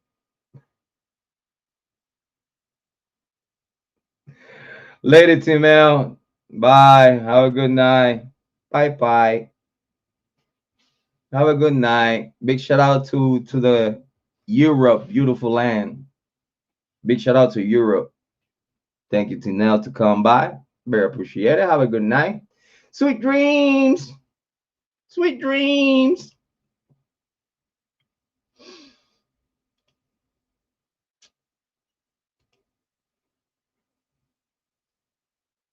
That just tell you, leave me the fuck alone, bro. I'm not here fucking turning my camera out to talk about nobody, but if y'all motherfucking cross my path and cross my way and y'all want to talk shit about me and want to act like y'all motherfucker could say what I say and I can come over here to fucking cook you bitch ass, then you have another thing coming. Big shout out to everyone watching. It's Jrod on point. Make sure that y'all click like, subscribe, and share the content. Make sure that y'all subscribe to Speak Van Holding. Send him so love to Legal Asset 24/7. Thank you, Speak Van Holding, for being here with us tonight. Make sure y'all subscribe to Speak Van Holding. And as always, you know me, though. If you have love for me, just hit it right there.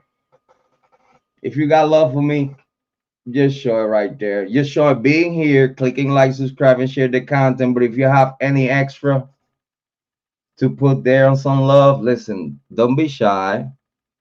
Don't be shy. You already know that whatever we get here in donations, it goes right back, not just to production, but it goes back to the family. And again, I appreciate everything that y'all do for us every week. Very appreciate it. Make sure to click like, subscribe, and share the content. And make sure that before I go, I mention Kane the Purge. Come on, guys. Y'all go and subscribe to Kane the Purge. All right. Give him some good feedback and make sure y'all go and kick it with the guy. He's a very good dude. And make sure that y'all subscribe to On Point True Crime here with the host of the most, the team to the tango, the gene to the Django, Jrod On Point. Your favorite brother, your mother's favorite son, the black sheep. Listen, believe in yourself because I believe in you. If I did it, you could do it too. I'm nothing special. I believe that you're going to take the best decisions in your life for yourself and for everyone around you. Love yourself, take care of yourself so you'll be able to love others and take care of others.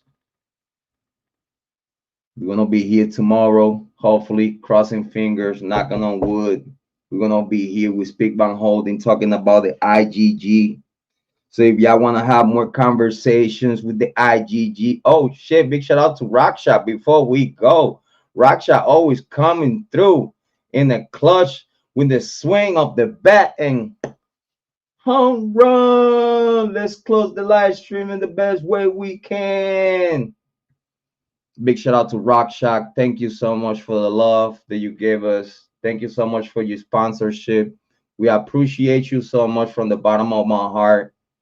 And as always, we love you though. Yo, big shout out to Tanel Ray.